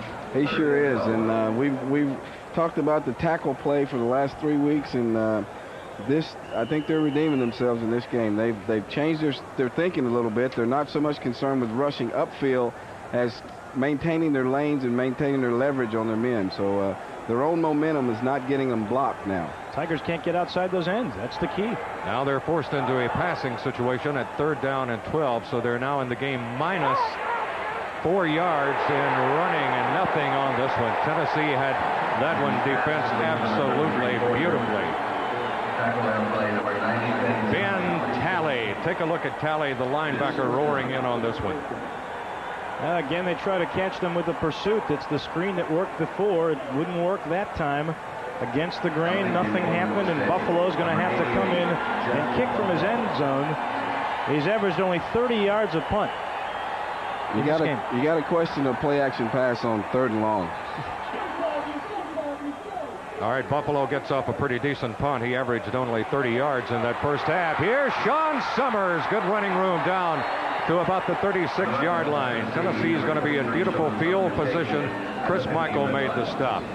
Here at the Liberty Bowl Stadium, we're early in the 3rd quarter of play with the Tennessee Volunteers leading Memphis State by a score of 17-7. Volunteers find themselves in real good field position after Memphis State was unable to move the football. They had a minus 2 yards on the ground in the first half, and they lost about 4 more on the ground here. Here's Summers on that punt return, Condridge. He found just a little quick pop right in the middle there. The key is always avoiding that first guy. If you can get by the first guy, which is the opposing team's trail guy who's supposed to come down and alter the punt returner, when you break that first wave, you usually have success with the punt return. Sean did a good job of avoiding the first tackle. And I like guys who go north and south too. They make that first guy miss, and they don't try to get outside. They try to get the yardage they can up the middle, and usually they're the ones that are successful. There's a future Memphis State player. Give him a few more years. Yeah. Move over, Bartow. There's a linebacker there. All right, Heath Schuler sticks it in the stomach of the first man coming through that time, and that's Mose Phillips, and he's down about to the 32-yard line. Rod Brown, trailing linebacker, made the stop for the Tigers. Rod Brown having an awfully good game today. Made the big play of the game for Memphis State in the first half, causing the fumble. And here he is again as Memphis State strings it out one more time. Mose Phillips has an incredible stat, Condridge. He, on passing, is averaging 52 yards a catch. Of course, those were touchdowns against Florida and against South Carolina. Here's the fake delay in the middle, and then Schuler fires over the middle. Had his man there, but led him a little too far. Corey Fleming, number 12, the intended receiver. I think Danton Bartow was trailing very close, too. Condridge, if there's a fault of Schuler, and I'm not sure it's his fault, he seems to lead his receivers sometimes just a little too much. Maybe that's his arm strength. Maybe they're still trying to get adjusted to his arm strength. Well, I think sometimes on those plays across the middle, he's throwing to an open hole, an open area, which he has to put the ball there. And, you know, receiver has to get there. Of course, you know, I'm always going to be on the quarterback side. Sure you are. 3rd down and 7. Schuler turns on a draw, and it's going to be close. That play worked in the first quarter, and Memphis State had a bunch of linebackers who stayed home. This is just a quarterback draw, and it's a good call because there's no middle linebacker. You can see there's no middle linebacker, and a missed block right here, that's a real big play. Jeremy Williams was the man who made the stop for. There's Schuler, and you can see that he is still limping a little bit. He went out in the first half with a bruised thigh, and he is still limping a little bit. Ball will be spotted down on the 35-yard line. This is a big kick. 45-yard attempt here by John Bexford. The kick is on the way, and it is no good. I think he missed it left side. Memphis State dodges a bullet there, Bob. You're watching the action on VIDEOSEAT from the Liberty Bowl Stadium in Memphis, Tennessee, leading the Memphis State Tigers 17-7. The action here as the Memphis State Tigers now take over on offense and try to get some offense going. Here's the handoff to Porter. Cuts back, got a little running room, not much. Cross the 30 for a couple of more before the Volunteers close in on him and drop him at that point. There you see Tullis, number 38, one of the men in there. Jesse Sanders also, and Jesse Sanders, excuse me, Dave, is again I point out filling in for the injured George Kidd. He's maybe had a quarter this entire season at that position, so it's brand new to him. Porter with 12 carries now and only 9 yards. He's the last man in the eye right here. Here's the fake to him, and then the pass over the middle. It's complete to Porter coming out of the backfield. Nice play that time by Matthews. Correction on that, it was Bruce. We haven't heard much from him today, and that's kind of a surprise, Dave. Isaac Bruce has been a key man. Well, one of the reasons why is Matthews hasn't had much time, but he's another receiver who likes to go over the middle. He is a possession receiver, but also has some speed and can break them along on a junior college transfer who's gotten better and better as the year has gone on for Memphis State. It's a big offensive series right here for the Tigers. They're trailing 17-7. Tennessee digging in defensively. Matthews with one receiver on each side, and then the eye backs. He fires out in the flat. It's going to bounce out there to the intended receiver. A little pressure put on him that time. Patterson was the intended receiver. Now let's go down on the sidelines here to Steve Phillips. Steve? Bob, you mentioned what a big series. This is at less than 100%. They're having problems at fullback. Leon Bosby, normally the starter, was injured last week, has a twisted knee. They said he would only play in an emergency. Well, the emergency's here. Marcus Holliday got dinged in the head in the first half and was hit on the leg in the second half. He's limping, so Bosby's in there hurting it all. All right, you have to play with pain. Here's Matthews back. Got hit just as he threw the football, but still completed it on a great catch. Session really wrecked Copeland, but Copeland miraculously held on to the football. That was a nice play. What a great boom play from Memphis State when they needed it. There is a flag down, but Matthews got creamed as he let it go. Copeland was creamed by Sessions as he caught it and still was able to hold on. There's the initial hit. Now watch Copeland vulnerable. Sessions with the finish, but Copeland somehow able to hold on, his third catch for 25 yards now in this contest. Whatever the flag was for, forget it, because Memphis State has the football. First down and 10 to go with the ball at the 44-yard line. And now Matthews doesn't like the looks of things, so he calls a timeout. Memphis State will send Matthews over to the sidelines and talk with his coach, Chuck Stillborn, his offensive coordinator.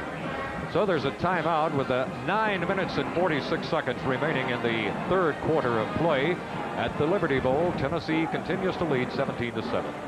Many big football games being played around the country today. A huge game not too far from here tonight between Alabama and Mississippi State. Let's take a look at some of the scores. Georgia leading Auburn. That's early in the first quarter of play, 7-0. As South Carolina trails Florida. Florida trying to nail down the East. That is a final. Look at Florida State. It's only halftime, and they got 56 points. Here's the pitch back to Porter. Porter has his legs cut out from under him.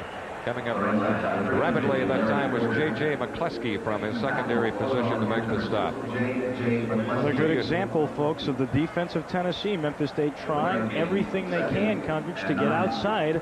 They just can't seem to do it. Take a look at that last play, and you'll see McCleskey coming up very fast. J.J. makes a great play there. He's a little emotionally, little high-strung little guy, but he gets back in there and mixes it up pretty well. Second down, about 9 yards to go for a first. Matthews stands up, throws in the flat quickly. It's out of bounds immediately to Copeland over there on the side. I don't know if you caught it on that last play, but Leon Bosby was trying to set up for Porter. He is just limping so bad. You see it again there as Matthews has to get it off quickly, but Leon Bosby limping as he tries to block. Now we have another big third down situation. Third down big for the Tennessee defense, very big for the Memphis State offense. There's our camera right through the helmet cam, right through the face mask. Yeah. Here's Matthews. What do you call on 3rd and 5? Well, you call a quick hitch on the side, out of bounds. Did he catch it inbounds? Apparently he did. Russell Copeland big-time catch. You see, he's almost a pro receiver already. He knows where the sidelines are. He has his toes planted perfectly right along the line. Watch this. This is about the 4th or 5th time this year he's done this. That one's even closer than, I mean, even easier than usual. He's usually a tightrope artist. So the chains are moved. It's 1st down and 10 with the ball at the 31-yard line of Tennessee. Memphis State with the football and trailing 17-7.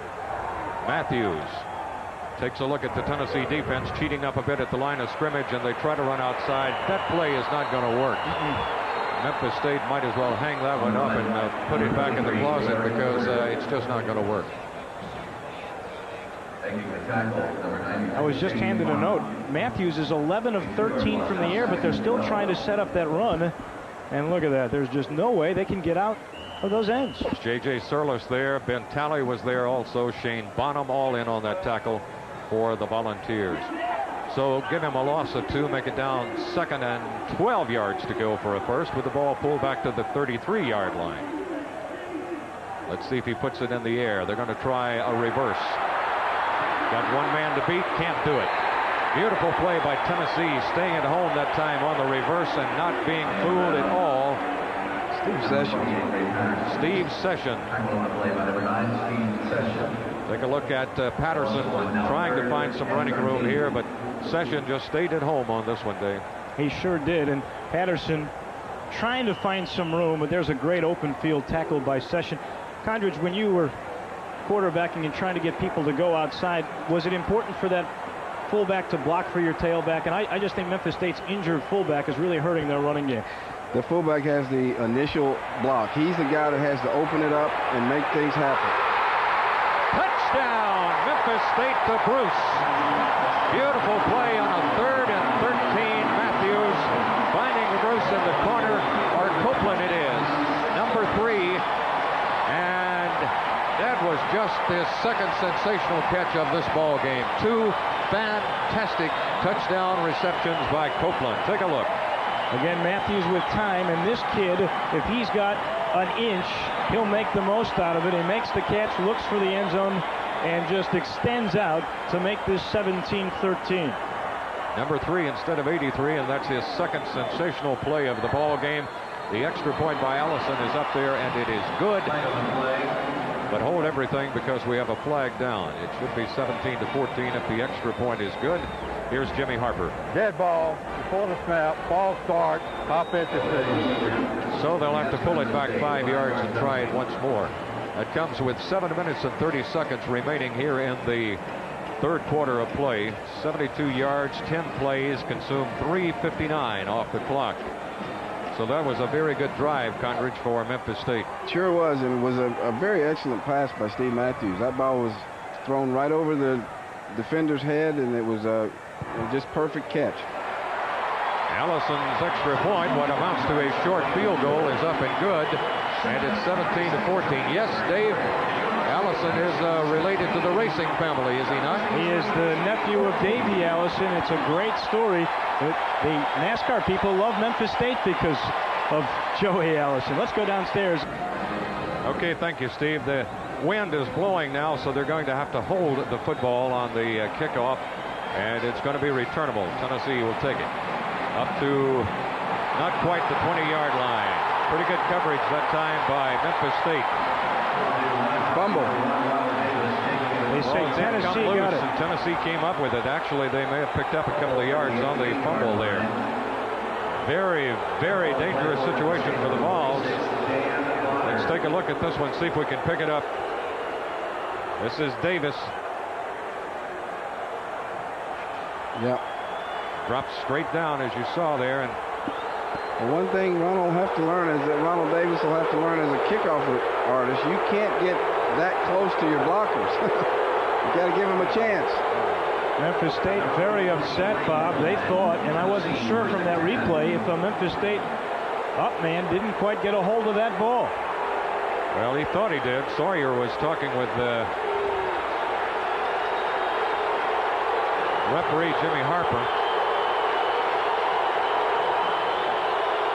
Here's Schuler taking a handoff, throwing out in the flat. Got a man there, complete. Up short of the 40-yard line, but a nice play by Heath Schuler connecting with Corey Fleming. Let's take a look at the Memphis State touchdown here, Dave. Steve Matthews with time, and when he's been given some time, he's been productive. He's 12 of 14 after this catch for 120 yards. And watch Copeland find the end zone. 10 plays, 72 yards, almost 4 minutes, the best drive of the day for Memphis State. Beat Steve Session on that play to the corner of the end zone. It's first down and 10 to go for the Volunteers at the 38-yard line, their own 38. Here's the fake handoff in the middle. Once again, Schuler wants to go up top and almost intercepted. Batted down by the Memphis State Tigers, intended for Kendrick Jones. So they're trying to go over the middle this time, and it didn't work. Barry Dillard, who is a super sophomore, he's Jeff Womack's brother, almost came away with the pickoff there. Got the left hand on it, knocked it down. There was a defensive hold, though, against Memphis State. So a break for the Volunteers. And an automatic first down. Comes with 7:11 left in quarter number 3. Tennessee led at the halftime. Memphis State has come back and scored a touchdown here in the second half to cut it to 17-14. Coach Chuck Stobart, who seems to be a little bit upset with the proceedings, down on the sideline, urging his defense on right now. Tennessee looking at a 1st and 10. Schuler stands up, lobs it. Good idea, but it didn't work. Had the receiver there, led him a little bit too far. Ronald Davis. Incomplete. Now 2nd and 10. Memphis State's now been penalized 6 times, 53 yards. They've come at some bad times, and Tennessee's been actually penalized 7 times, only 34 yards, but they've hurt themselves too. Gondridge, I'm a little bit surprised Tennessee's going more to the passing here, since they ran the ball pretty well in the first half. You would have to question that a little bit, but there are a lot of openings in the passing game, and what they've done established run-wise is that's why that's there. That's why the passing game is there. They've established so much in the running game that Memphis State is very conscious of what they're trying to do on the run, and they're leaving some passing lanes open, especially with the linebackers. Bob, the referees have stopped play to move the Memphis State bench back away from the sideline.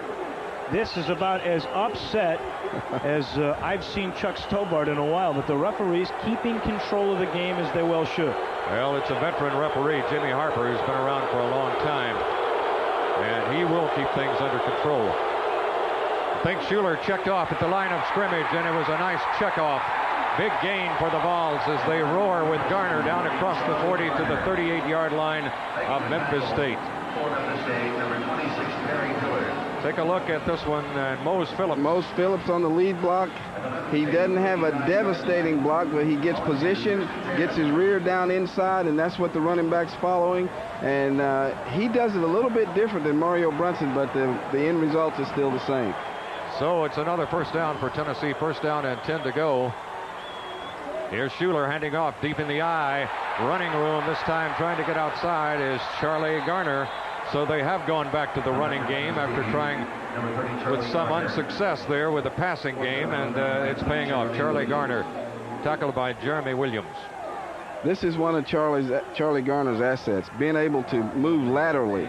He's not a burn-away, he's not a breakaway speed guy, but he is a guy that can make some quick moves and get you a lot of yardage laterally and up the field because he has such quick, decisive little cuts. That gives him over 70 yards in running right now. They're about a yard shy of a first down, 2nd down and 1.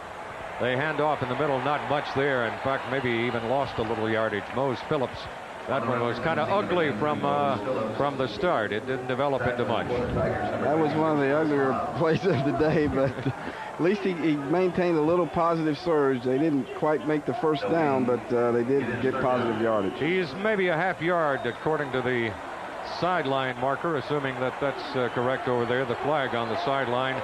He's about a half a yard shy of a first, so here comes a big one for both of them. 3rd down, less than a yard to go for Tennessee. Memphis State jamming everybody up in the line. Phillips got the first down with plenty to spare as he went off his left tackle that time. Nice bit of blocking over there on the left side of the line. Tennessee just takes advantage of the bubble.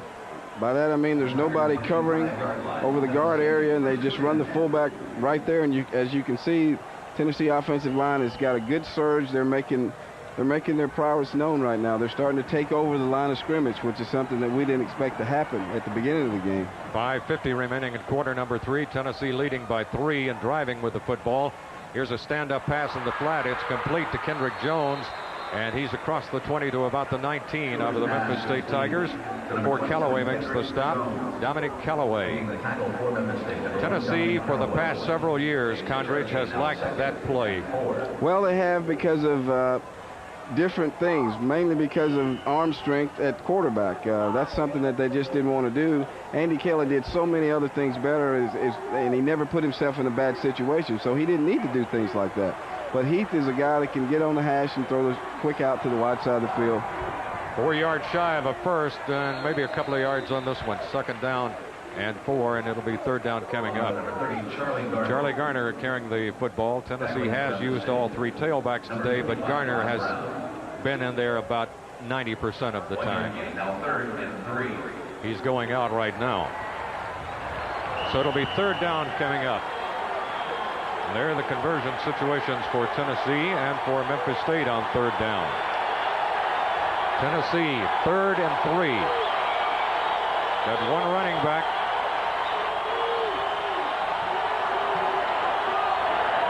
Here's Schuler going down the line, turns it in, and it's going to be close. Very, very close to a 1st down. It may be close enough that we're in 4-down territory. Chris Hobbs from nose tackle made the stop. Just a down-the-line option. As you can see, they widen out. Memphis State widens out. He ducks it up because it is just a short yardage that they need, 3rd down. And what do you think? Well, you guys called it the last time. I think he's a little shy this time. I think he might be a ½ inch to the good. 1st down. I think you're right. Boy, your eyes are good. Way to go, Condridge. That's why you're in the Hall of Fame, buddy. It was announced this morning that Condridge Holloway will be inducted into the Tennessee Sports Hall of Fame, and so we congratulate him. I know the entire family and all your old teammates are very proud of you, Condridge.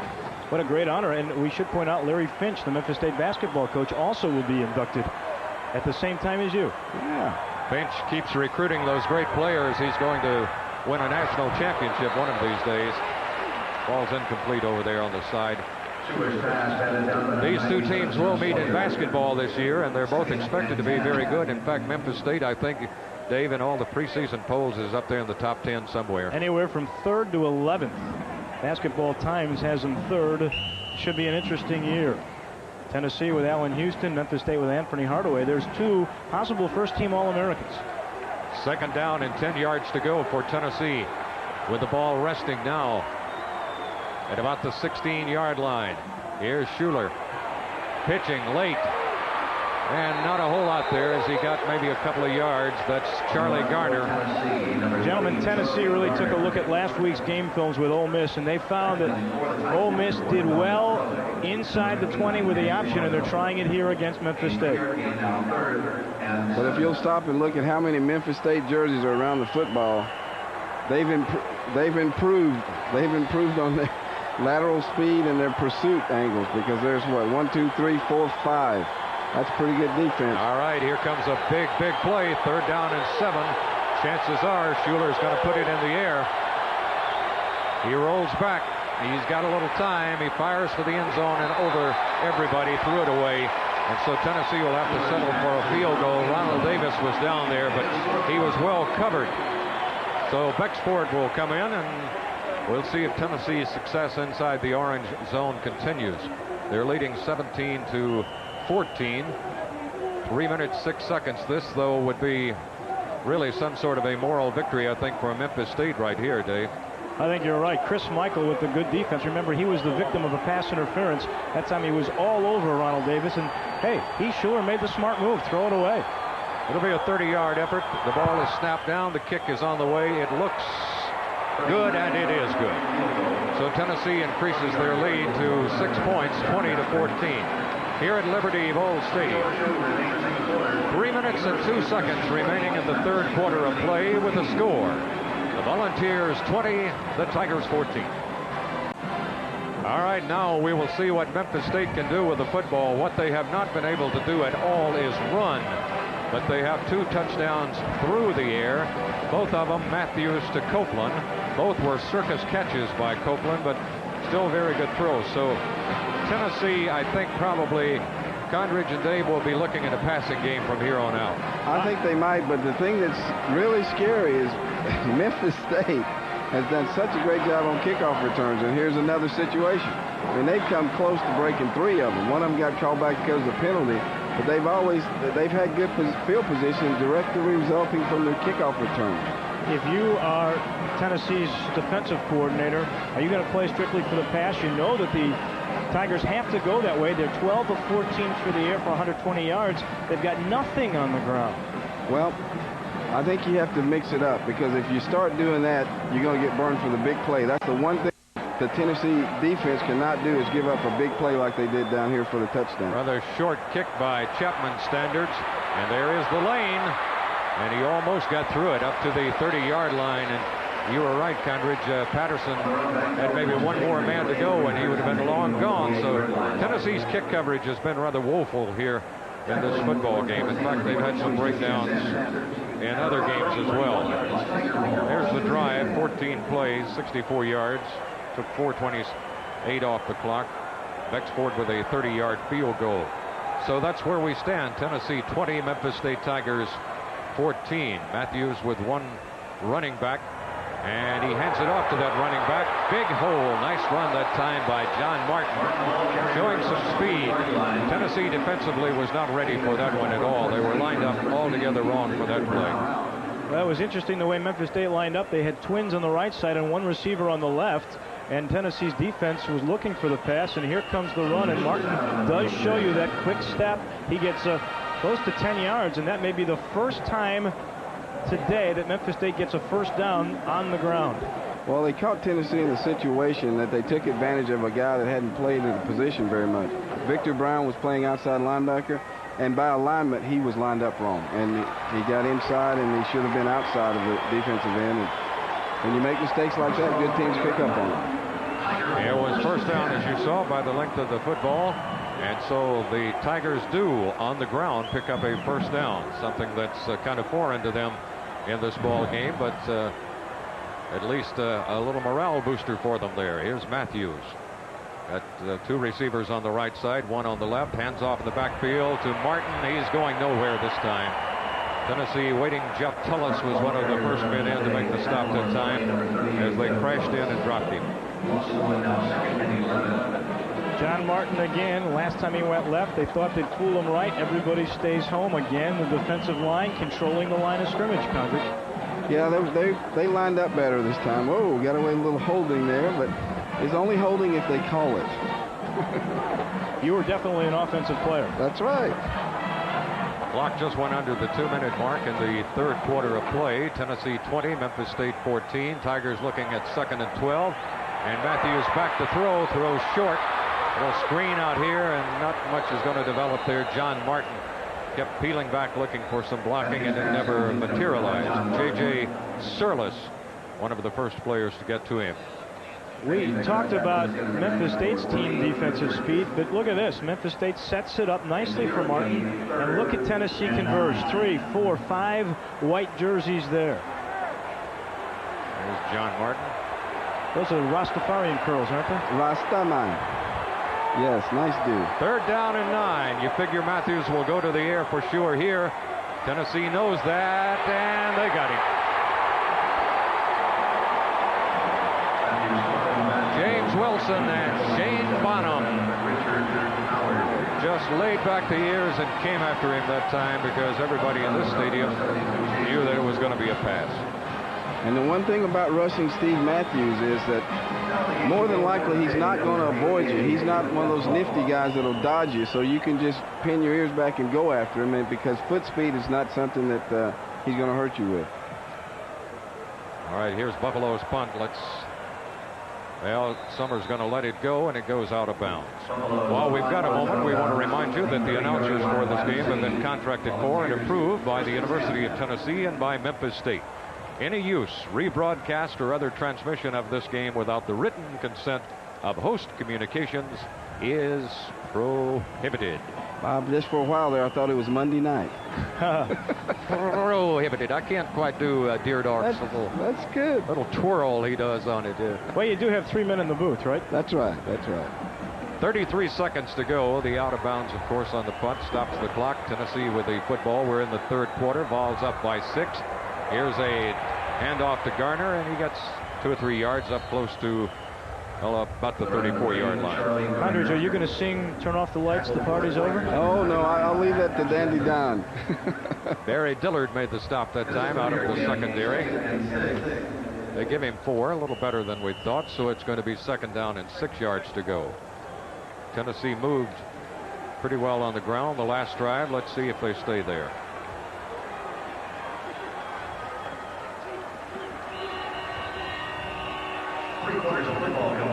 That's the end of the third quarter here at the Liberty Bowl Stadium with a score.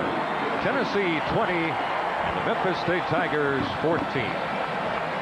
All right, we've got one more quarter of play here in Memphis at Liberty Bowl Stadium. Big in-state rivalry, both teams hoping for some postseason play. Memphis State has only one more game remaining in regular season. East Carolina here. The Volunteers play both of their final games in the state of Tennessee. They play in Knoxville next week against Kentucky and then wrap it up in Nashville against the Vanderbilt Commodores. We have some bowl scouts looking on today. 20-14 Vols lead. They've got the football, 2nd down and 6. Here's the handoff. Big hole. Charlie Garner up across midfield into Memphis State territory to the 48-yard line. And Kendall made the stop that time to save the touchdown. Yeah, the Tiger. Is that a sleeping tiger? I think he's upset because Memphis State has given up some big plays a couple of times this game, and it has hurt. Another possibility is he could care less right now. So could be. He is enjoying himself. Schuler obviously checking off here on a 1st down and 10 to go. Memphis State backed out of whatever defense they were in, and let's see if it pays off. Pretty good hole that time at left tackle as they get through before Rod Brown made the stop of Charlie Garner. He got down to the 45-yard line. Take a look. Tennessee has a tendency in their offensive scheme of things to package their plays, and what they basically do is call a play and have an option of running it to one side or the other. And if the defense dictates that they make an opposite call, they do that, and it reverses the play to the other side. Charlie Garner, as well as he's played this year, hasn't scored, so that's a factor. Here's Heath Schuler, nothing at all as he tried to option down the line of scrimmage. Anthony Collins would have nothing to do with that and dropped him. Anthony Collins, the senior linebacker, really read this play very, very well and stopped Schuler for one of the few times today.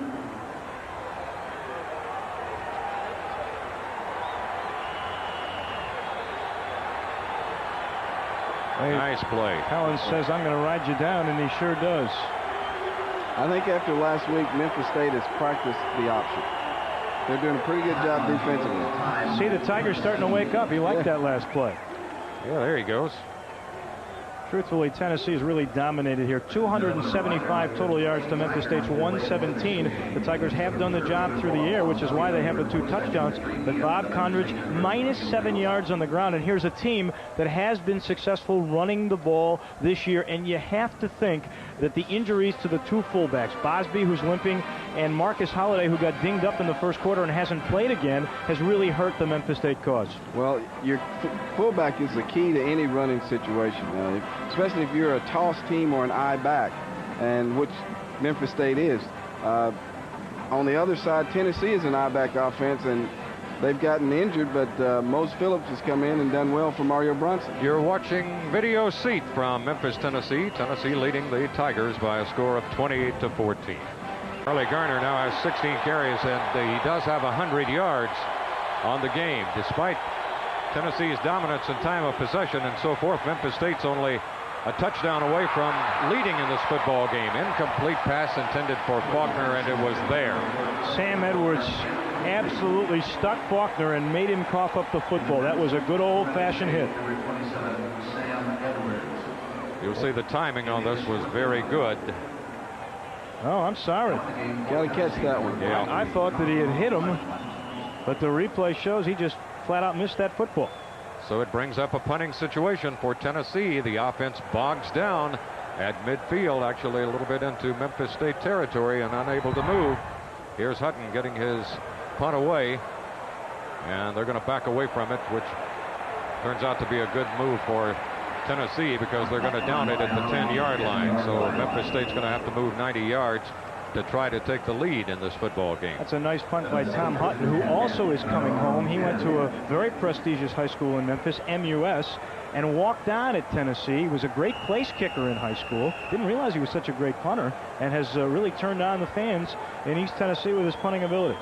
13-17 remaining in the contest. A lot of time to go. Tennessee clinging to a 6-point lead, 20-14. Vols came into this ball game favored by about 3. Memphis State now, I guess Condridge will have to try to throw from pretty much their back to the goal line here. Well, this offensive series for them is essential because of the field position game. I mean, if you don't get at least 2 first downs and you have to punt, you're going to give the Tennessee team, the offense, the ball somewhere around the 50-yard line going in. And, you know, 2 first downs and a bog down after that and a good kick would put them back across the 50-yard line. So the field position game right here on this offensive series is very important. And here in Memphis State, you have heart palpitations because they cannot move the football on the ground, -7 yards on the day. So you figure they have to go to the air, and boy, what a dangerous place to have to throw. Condridge, do you take a chance and send somebody here or just lay back and play pass? Well, I think you have to come after him. An official timeout. He steps in for some reason here. There's no flag or anything. All right, let's go. The words of Mr. Harper. He's seen a few football games. That's right. He wants to get it on. Gentlemen, I am in control. Don't forget that. First down and 10 at their own 10-yard line. They hand it off. A little bit of running room. Pretty good running room, as a matter of fact, up to close to a first down. And that's the second time now they've picked up a first down on the first play from scrimmage. They did so in their last offensive series, and they do so here. Well, this is a great story. This is Xavier Crawford, who's come back from anterior cruciate ligaments in both knees. He was a high school All-American, one of the most sought-after recruits. He's been slowed down. He's very strong. His best game was against an SEC team, Florida, his sophomore year. And look at the line with some penetration, some confidence in X-Man, and he did the job the first down. So they get out of a hole and come out running again. This time Tennessee closes it down after a couple of yards. Deron Jenkins coming up from the secondary. It was Crawford again. Yeah, they do call him the X-Man around here, and I remember that recruiting war for him, and it was quite a battle. A lot of teams were in there, but he decided to stay home. And some controversy around him. ESPN is, in fact, doing a story on him because he was such a sought-after candidate for so many different schools and has had a bummer of a collegiate career because of injuries. Once suspended from the team by a vote of teammates, but he's really shown heart and come back twice now from injury. Matthews just barely gets it away, and the receiver wishes he had not gotten it away. That was an ill-advised throw. I mean, I think if Steve had that to do over again, he'd just get rid of it because that was close to being 6 points for Tennessee. Bruce, the intended receiver, it's Victor Brown, who may be the biggest headhunter on this team. He will really go after you. Probably in the best interest of Memphis State. That was incomplete. Yes. If he'd caught it, he would have lost yardage on the play. So it brings up a 3rd down and 9 situation right now. Victor Brown operating at linebacker along with Jesse Sanders filling in for the injured George Kidd. So it's a big down here for both of them. 3rd and 9. Matthews looks at the Vol defense. They step into the line, then they back out. Now the pressure is on him. Down he goes. Shane Bonham. Big number 92, who's having a whale of a football game for Tennessee, Shane Bonham. That's the 3rd time in this game that Matthews has been sacked, I should say, in this half. And it seems on crucial plays that this has been the story. Couldn't find anybody, and wisely, instead of putting it up for grabs, which an immature quarterback might have done, he did get rid of it. Look at Shane Bonham having just a great game today. That's his 2nd sack, and he's also been in on several hurries today as well. Here's the punt away. Tennessee should wind up in pretty good field position here.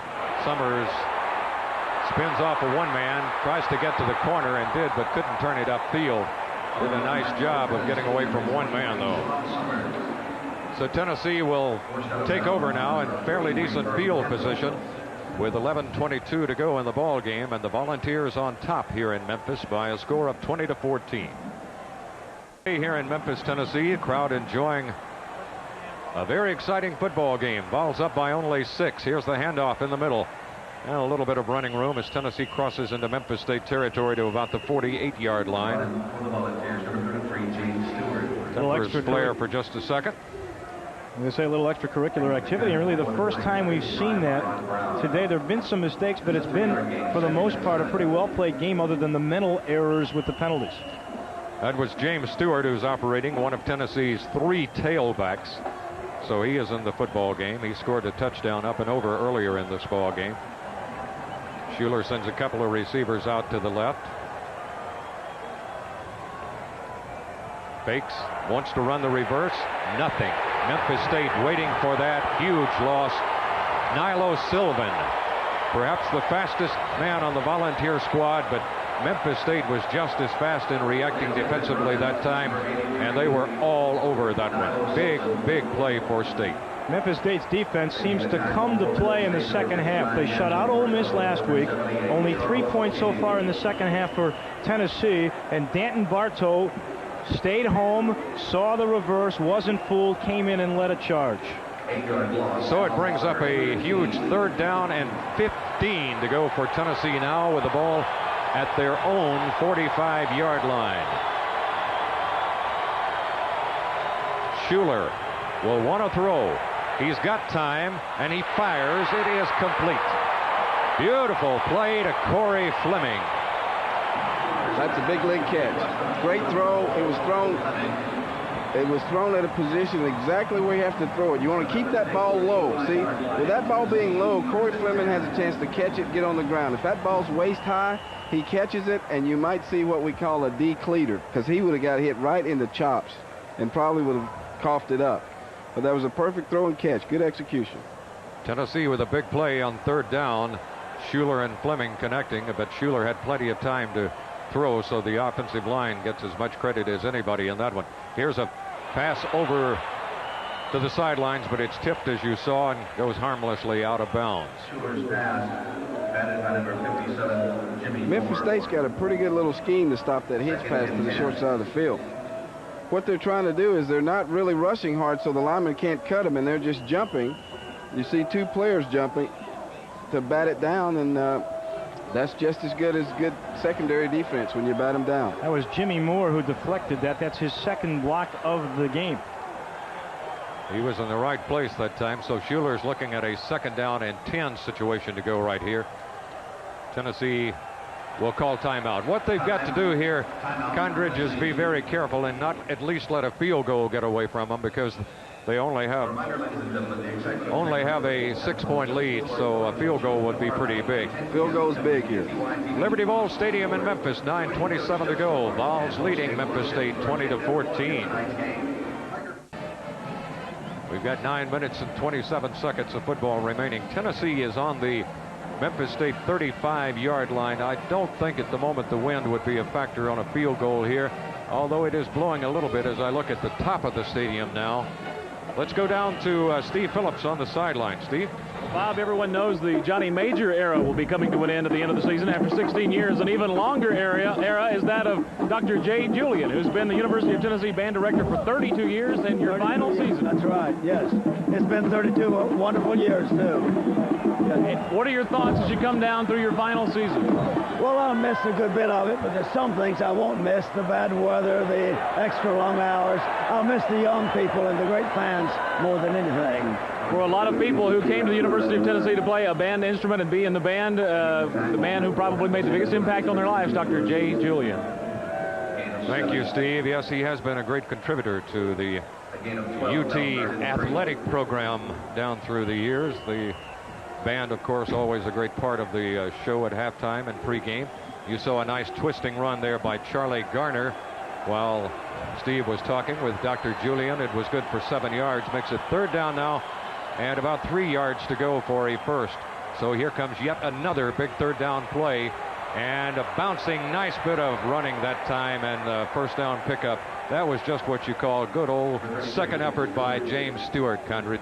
Yes, it is, and he doesn't get to play much, and you know, that's a real touchy situation when you've got 3 running backs with that kind of capabilities, because you got to get a running back enough carries so you can get the feel of the ball game. I know it's great to keep them fresh and shuffle them in and out, but most great running backs need at least 10 to 15 carries, and you'll find a big break. They'll break one usually out of that amount of work. Critical drive for both. Memphis State trying to stay within touchdown reach here. Actually, a touchdown would put them ahead. Tennessee trying to at least get some points on the board. Way overthrew the intended receiver, Davis, that time. Heath Schuler's pass sailed on him. Faulkner down there. So Tennessee will be looking now at a second down and 10 situation here. Memphis State had a linebacker and a DB on Davis that time. They've seen him enough today. Well, that was just a little misread. Is that your last play? All right. That's good camera work, fellas. No backs in this time. Pretty good bet he's going to throw it here is Schuler. No, he's going to reverse it. And not much. Again, Memphis State is waiting for the reverse. Interesting type of play. I'm not sure I've seen that all year. Well, it's a mock Statue of Liberty. It's instead of your running back faking the block and coming around, you let your wide receiver come from the slot position. But the lateral speed of Memphis State, if they stay home, you won't fool them. They've got enough speed to run that one down. How many times have we said this today? But here comes another key third down. Third down and 8. Tennessee's come up with a couple of big ones. That long pass to Davis in the first half and the long pass here on this drive. And 3rd and 15 on this drive that they completed. Now Schuler is going to call timeout. So he's burning a couple of valuable timeouts, or could be valuable timeouts here. But I kind of agree with him here at Condridge and Dave. If you've got any question at this stage, you do not waste it. He only had 2 seconds left. I don't think he would have gotten the ball. 8 minutes, 8 seconds remaining here in the football game, with the Tennessee Volunteers leading the Memphis State Tigers at Liberty Bowl Stadium before a packed house, 20-14. Liberty Bowl Stadium, it's the hope of a lot of people around this part of the country that someday NFL football will be played here, and if we ever have expansion, I think Memphis is certainly one of the top 4 or 5 cities that would be considered. But well, they are, Bob, one of the 5 finalists for 2 spots. That, by the way, was the last timeout Tennessee has. Here's Schuler. Let's see what the coach has cooked up during the timeout. He's rolling to his right. He's throwing. It's not going to be a first down, but it's going to have a flag drop right in the middle of it. It might be a face mask. If that's the case, it will be a first down. It would move it past the marker for a first down. Memphis State Tiger jerks his helmet off in disgust down there, so it may be against Memphis State. Here's Jimmy 5 Harper. yards, face mask, defensive team. It is a first down. Critical mistake. Critical mistake for Memphis State. Let's take a good look at it. This is a run-pass option, and what happens with the receivers, once they go downfield, if their defender passes them, they hook up right behind them. So that means if they're going to tackle Heath Schuler, the quarterback, he dumps it off to the receiver. If they stay down in the pass coverage, Heath Schuler runs the ball. Sam Edwards with the left hand did slightly brush on the face mask. Couldn't see from the first angle, got it from the second. It's 1st and goal. Here's the handoff, and it's in the middle. Not much there, a couple of yards. Tennessee trying to power it in down there. Little man Stewart carrying the football for a couple of yards before he's dropped. They pull it back close to the 7-yard line. It'll be 2nd and goal at that point for the Volunteers. This drive, Bob and Condridge, really eating up time, too. If they go ahead, even with a field goal by 9, they've taken a lot of time off the clock. Schuler got a couple of receivers on the left side, but he's going to pitch back to a little man who's cutting across the 5 and finally knocked out of bounds. Tennessee had Danton Barton over there trailing and making the play that time for Memphis State. Tennessee almost content right here, maybe to settle for a field goal. Condridge, what do you think? I don't think they can be content to settle for a field goal. No, not with the things that have happened to them. If they just, what being content can do is get a last-minute field goal kicked on you like Arkansas. I think they've learned from their mistakes in that episode, and they're going to go and think touchdown. I would think maybe Schuler on an option right here, but we'll see. 7 minutes, 8 seconds remaining in the contest. Here comes Schuler handing off. Nothing much doing there. It's going to be a 4th down situation. Remember, it was a goal to go, so Tennessee could not pick up a first down. I think you're right, Bob. I think Tennessee was happy to settle for the 3 points to give them a 9-point lead with under 7 minutes to go in the game. Well, if that's true, I think that's a mistake. You know, you got to play and go all out, and I think what they had designed here was a play. They spread them out with the formation, and they wanted to run inside. It was a great play by the Memphis State defensive end, but you know, I think they were thinking touchdown. A 21-yard effort here by Bexford with a pretty good angle. Really, it's kind of like an extra point. It's up there, and it is good. So Tennessee comes out of there with 3, meaning Memphis State has to score twice now. So it's 23-14. 6 minutes and 22 seconds left here at the Liberty Bowl. Memphis State and Tennessee hang on for the final. It should be a final good 6 minutes right after this. All right, Tennessee with a field goal goes up 23-14. And again, I point out, as Condridge so ably pointed out earlier, Tennessee has not played well at all in covering the kicks, the kickoffs today.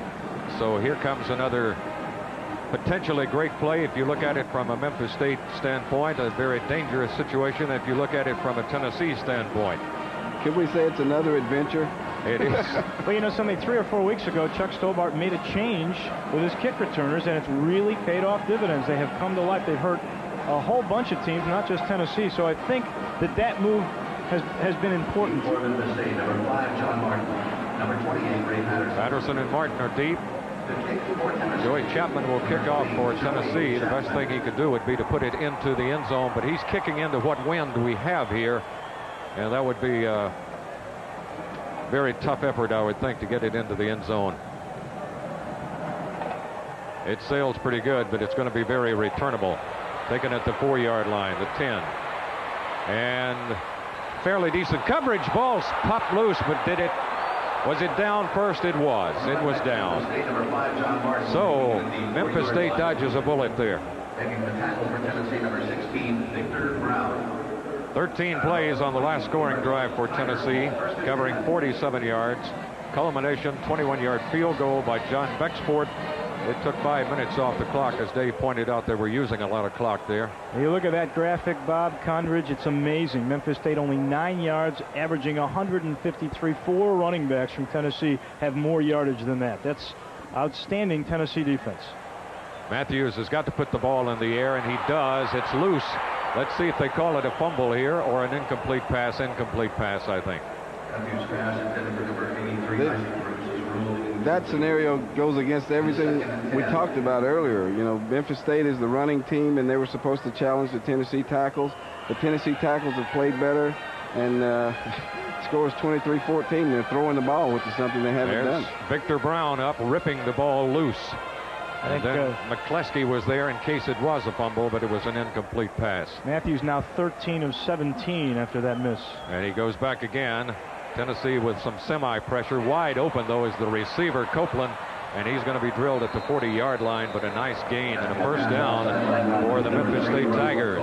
You know, Copeland had a chance to get out of bounds, tried to get more yardage, stayed in, and so the clock is stopped as they move the chains, but it would have been stopped for longer. And watch the moves by Copeland. You got to respect his speed and look at the timing between he and Matthews.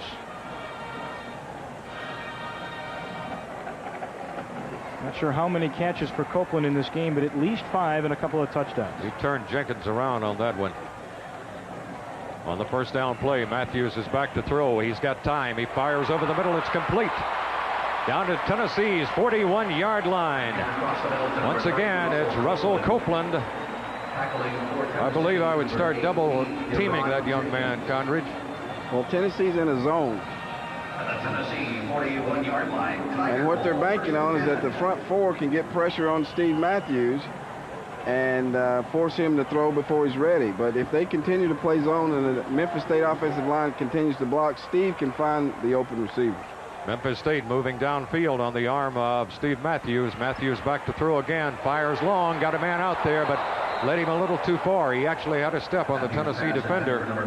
That's only the second or third time this game, guys, that I can remember Memphis State throwing to a running back coming out of that backfield. They hit Larry Porter earlier in the game, and that time Martin had a step, but Matthews overthrew him. It's one of the few times that Matthews has just been a little too far off the mark.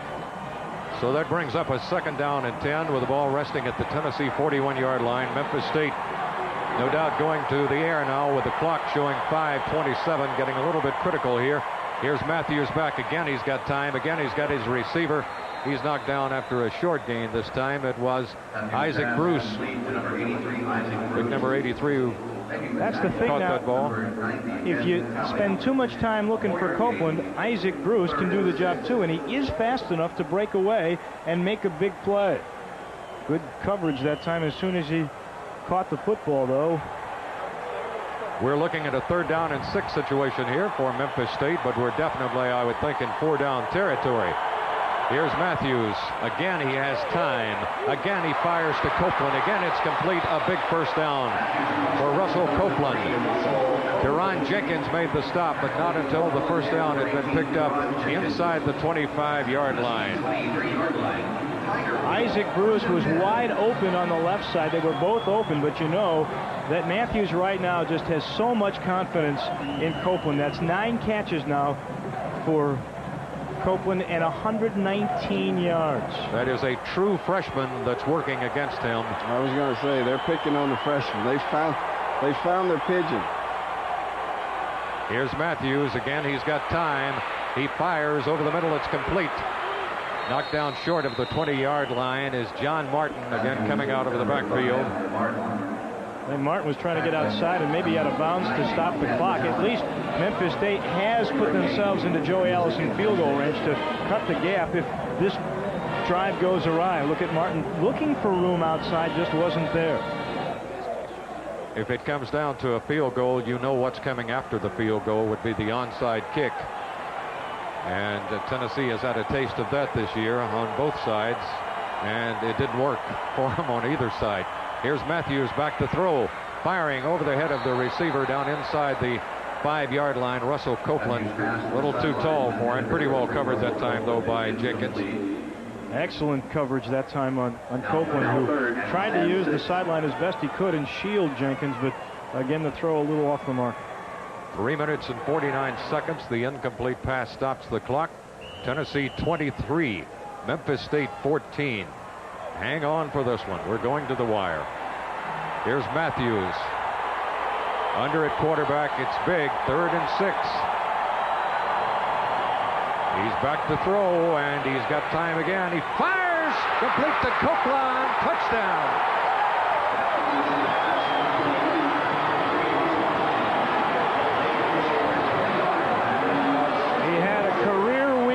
Week against Ole Miss, close to 100 yards in receptions, well over 100 today. Matthews with some time, and you know where he's going. Tennessee knows where he's going, but somehow Copeland finds the seam, gets by Jenkins, has to beat just one man, McCluskey, and Doug. Boy, he smells the end zone. That's his 3rd touchdown today. All right, this will cut it to 2 if it's good, and it is good. It's 23-21 with 3:43 to go. Wow, what a football game here at Liberty Bowl Stadium. The Tennessee Volunteers, the Memphis State Tigers. 3 minutes and 43 seconds of action to go. Take another look. Again, Copeland found that seam in the middle and found the end zone. And guys, with 3 minutes and 43 seconds left to go, as you watch one more time the way Copeland works on Jenkins, do you onside kick here, or do you kick off and let your defense do the job? That's a good question. I believe I would onside kick. But I have no idea what Chuck Stobart has come up with. There's Russell Copeland, who has caught 3 touchdown passes today. I think Tennessee thinks that Memphis State's going to onside kick. Buffalo will be doing the kicking. They bring the 2 deep men up rather shallow this time. Tennessee does, expecting a short kick, if not an onside kick. He might try to just pooch it over the line. No, he fires away, and it's going to go all the way down to the end zone, and Tennessee will down it there and bring it out to the 20. So 3 minutes and 43 seconds. All the pressure now on the Tennessee offense to try to protect the 2-point lead. Pressure on the Memphis State defense to get the football back. Remember, they've got one of the best field goal kickers in America, and the Tigers with a field goal could win this football game. It'll be up to their defense, which has done a good job against Tennessee in the second half, holding them to just 2 field goals. By the way, Copeland's 3 touchdown receptions ties the school record, the 139 yards in receptions, 3rd most in school history. Crowd really comes alive with this one. Here's the handoff.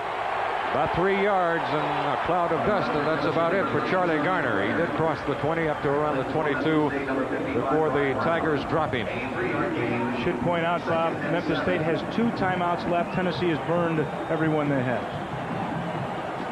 And the scoring drive for Memphis State, 9 plays, 76 yards, most of it coming through the air, 2 minutes and 39 seconds, with Copeland going in for the touchdown through the air from Matthews. Tennessee trying to take all the time they can off the clock as they come up to the line of scrimmage. Fumble! Tennessee picked it up, though. Charlie Garner picked it up. That was pretty good presence of mind by Heath Schuler, because that could have been a disaster. He bobbled it, picked it up, then stuck it in the stomach of Charlie Garner, and it brings up a 3rd and 5. If they get a first down, they come pretty close to killing just about all the clock they need here. If not, Memphis State's going to get it back. And they'll get it back in excellent field position. They sure will. Big play. Pitch goes to Garner. Garner cuts it upside to the 29-yard line. He's a yard short of a first down. Tried to cut it up inside. Take a look at him. He's going to stumble here and come up a yard shy. Memphis State closes it down pretty good. And the Tigers will get the football back with 2 minutes and 7 seconds to go in this contest, with one of the best field goal kickers in America on their side. Memphis State, by the way, has blocked 4 punts this year, and Russell Copeland, who has come very close 3 times to breaking off punt returns. I would be surprised if they go for the block here because of the chance you might rough the kicker, and they've still got 2 minutes to go with a good punt returner, as you point out, Dave, and also a hot quarterback and a hot receiver right now. Memphis State last week had their chances to come up with last-second drives to beat Ole Miss, and they came up short. They'll have a chance, though, with the foot of Joe Allison. Number 1 in the nation, you see it. Over 2.5 field goals per game. He had 4 against Ole Miss.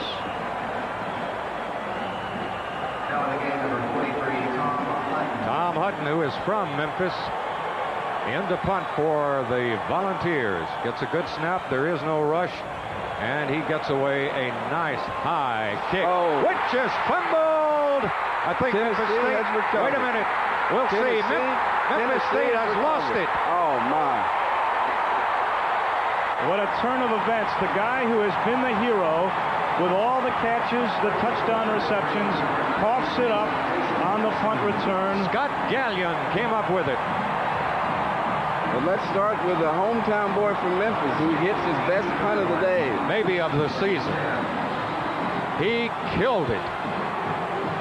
It backs up Copeland to the 29, and well, that's rare that he misjudges it like that. Had a chance to try to get it, knocked away from him, and there's Gallion, Johnny on the spot. Scott Gallion, again, we remind you, is a true freshman and has been dynamite this year on the kick team for Tennessee. Here's Schuler handing off in the middle. Tennessee will just try to kill clock right now. They are in field goal range. But the thing they want to do right now is take some time off the clock, and there's an injury timeout here.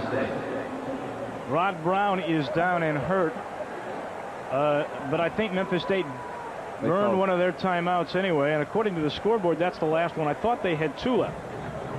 Scoreboard says none. What a big play by Hutton. Looks like it's the right wrist of Rod Brown. Hutton's punt that time 46 yards. He averaged 40.5 today, and that, I guess you'd have to say, the key play of the game. So far, I think you're right. So far, you're right about that. 23-21, Tennessee leading Memphis State. Let's go down to Steve Phillips on the sideline. Steve? Bob, you noticed the bobbled snap a moment ago that Heath Schuler had from center. Brian Spivey, the regular center, has been aching and hurting for a couple of weeks in his shoulder and back injuries. Apparently just hurting too much. They put Jason Lehman in. Noticed that they had been practicing snaps between Schuler and Lehman for a while on the sideline before they went in. That might be a factor here in the final minutes. Okay, thank you, Steve. Tennessee will come out looking at a 2nd and 10 situation. As we take a look one more time at what's the biggest play of the ball game thus far. Left-footed kicker. Ball has a tendency to do some funny things in there, especially with this wind blowing the way it is. But you know what's strange? Take a look at the flags now. There's no wind.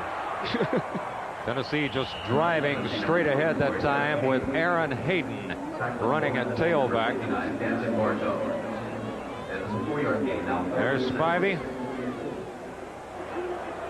He's had a rough season. He's had back spasms and had a lot of things. He's played through a lot of adversity, though, and I guess this tough point in the season, playing with all those injuries all year, just kind of catches up with you. Maybe Condridge, even more so than ability, has been the leadership of Spivey. He, along with McCleskey and Surlis, have been perhaps the leaders of this team this year. They really have.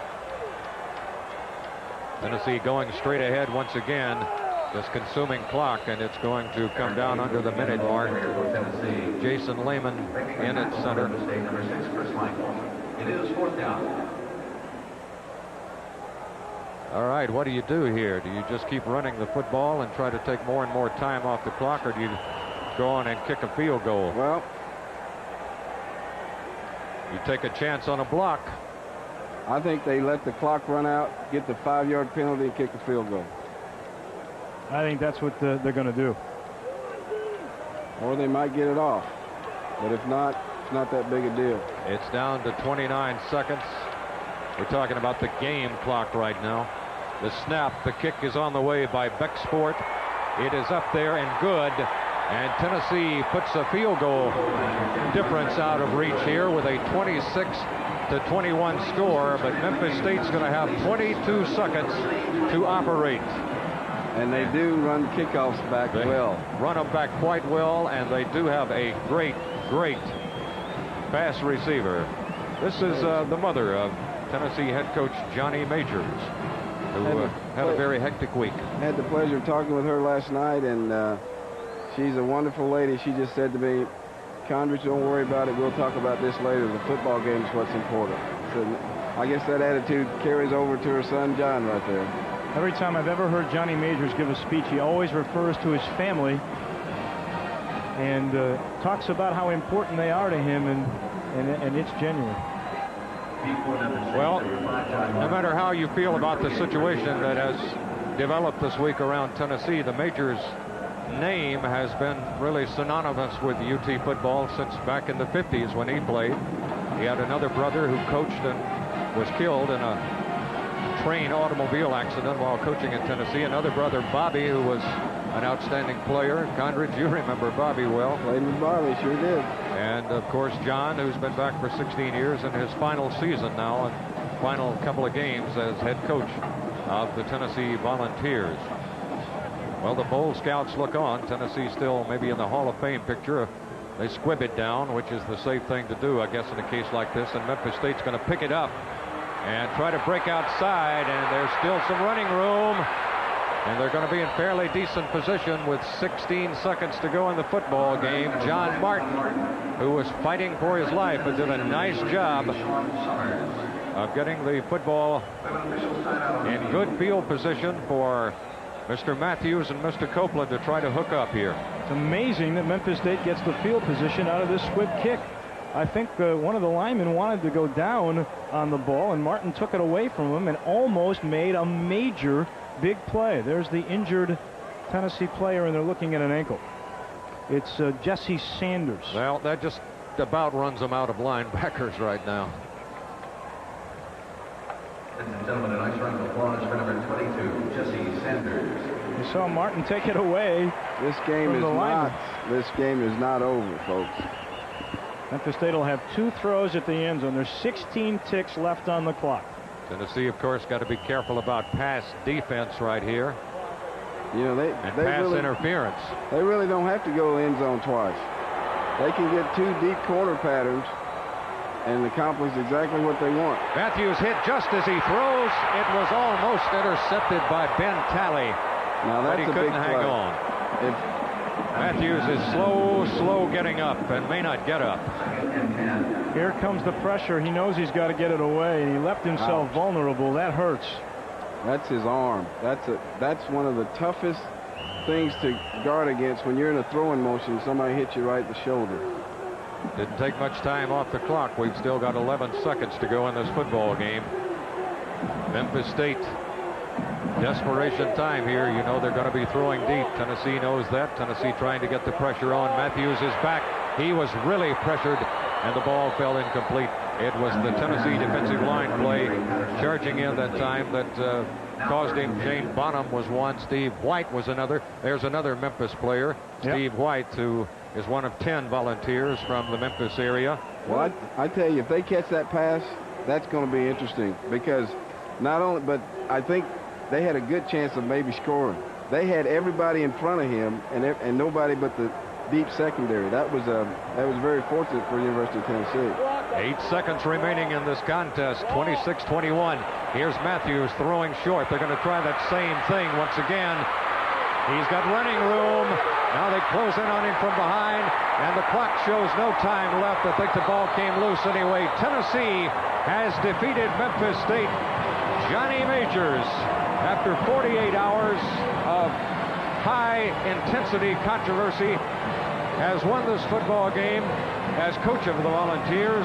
But boy, it was not easy. I'm telling you, Memphis State fought and scratched right down to the last second and made this, well, really the thriller I think all of us expected that it would be. I think coming in, no one expected any kind of a blowout here, even with the mistakes we had early in this football game. And Tennessee hangs on to win 26-21. Well, you could tell right off the bat Memphis State made the big play, scored 7-0, but Tennessee came right down and set up a field goal to make it 7-3. You sense right then and there this was going to go back and forth, and it sure did. Well, the record now runs to 14-0 against Memphis State. One of these days that's going to be broken. This was a good chance for them to do it today, but Tennessee playing with some emotion today because of the announcement about Coach Majors. Of course, when they had to, they made a lot of mistakes, Condridge, but when they had to, they came up with some big plays. Well, they did. They made a lot of mental mistakes, which is probably typifies how young they are. They weren't mature enough to handle the whole situation and come out with a mentally tough attitude with the game. They did in retrospect, they handled the physical aspect of it pretty well. I think the key of the game today was the play of the defensive tackles. I think if you had to pick out most valuable players, and I hate to do that, but Russell Copeland probably for Memphis State with his great catches. He was sensational today. I don't know that I wouldn't say that Tom Hutton was the MVP for the Volunteers. Let's go down on the sidelines to Steve Phillips. Steve? Coach Johnny Majors, an awfully sweet win. So, yeah, well, any win's sweet. I've never been around a win yet that wasn't just sweet as it could be. And I'm real happy for our young men. They're terrific, and I thought they had the best work that we've had all year, and I told them that today, and I said, go out there and have fun and win for yourself and win for your buddy next to you. Terrific win. And maintain our streak. They really seem to stay focused throughout the game. Yeah, well, each one of them, nobody played perfect, they never do, but they played well. And I thought we got after them on defense probably better than we have in a long time. And Memphis State, I think, is a very good, solid team all the way around. The last couple of days, I know, have weighed on your mind. Does that make this feel any better to you? Victory's always felt good to me. Never had a bad one in my life. Never had a good loss. What about your bowl chances? Main thing I'm excited for is the young men playing the game. We've got the best young talent around here we've had probably, except maybe one other time, and I'm glad to see them win. What about your bowl chances now? Obviously, there's been a lot of talk about the Hall of Fame Bowl. Well, I'd say we've got to win some more. Number one, the Wildcats are coming to town next week, and that's always a real rival for us and a tough one, and I hope we just keep our minds occupied and on the bullseye. Coach Johnny Majors, congratulations again on your win today. Thank you very much. The team's win. I'm very proud of it. Coach Johnny Majors of Tennessee, of course, the last 48 hours have been rather tumultuous for him, and to keep the team winning the game for him today. Well, regardless of your feelings about Johnny Majors, you have to admit that he's been very classy here in the past 24 hours. He also is one of the toughest individuals I think I have ever met. He is a product of the General Neyland, Bowden Wyatt era in college football, where that kind of toughness was prevalent every day of your life. And I think Condridge, I have a hunch, and Dave, that his coaching days are not over. I don't think so, and I think what you reiterated too earlier in the telecast, that players are wanting to get more involved with coaching and wanting to have more of a say in how to run a team.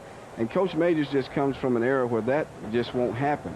And you get clashes and you get people that don't like what he does, but if they one thing they can't argue with is his success ratio. And he has been very successful, and he's been a class guy the whole time. I think he'll be back coaching, and I wouldn't be surprised if it was somewhere in the East where he was successful once before. A lot of people speculate about that, Dave, and that very well could be. He's still holding court down there as Tennessee wins today's football game by a score of 26-21 over the Memphis State Tigers. December and holiday cheer, and all the actions here. A gift wrap, ribbon tied, holiday sports package. Atlanta Hawks basketball, serving up the excitement. Some of the best live rim rocking action in the game today. And in the Carolinas, Christmas cheer means cheering on the Hornets as they travel the road of the NBA live. Sports South's live college basketball will feature ACC and SEC action, including Vanderbilt, Kentucky, and more of the best hoops from across the land, including some of the top women's teams as well. And from the hardwood to the gridiron, catch the 1AA college playoffs live. Plus, Sports South's weekly high school football recruiting show, Countdown to Signing Day Live. The holiday list goes on and on, so be sure to catch it all. Sports South, December. Well, it was a good football game. Despite some mental errors, they both kind of made those, and I guess in the end it sort of equaled out, shall we say, on both sides. It turned out to be really a big punt by Hutton that was the difference in the ball game here. The punt by Hutton and the emergence of Ronald Davis. Good point. Now let's go down to Steve for some final thoughts. Steve? Well, I agree with Condridge about Ronald Davis.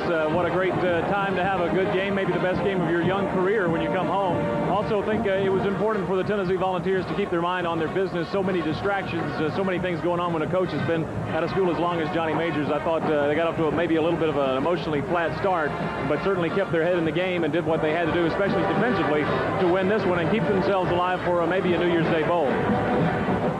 Okay, thank you, Steve, for a nice job down on the sidelines on this emotional day here in Memphis. Dave, your final thoughts on this game? Well, since I was here for the Memphis State point of view, and you look at Tom the Tiger 2, he's pacing, and so is Memphis State. The heartbreak the last 2 weeks, Bob, Condridge, losses in the last seconds.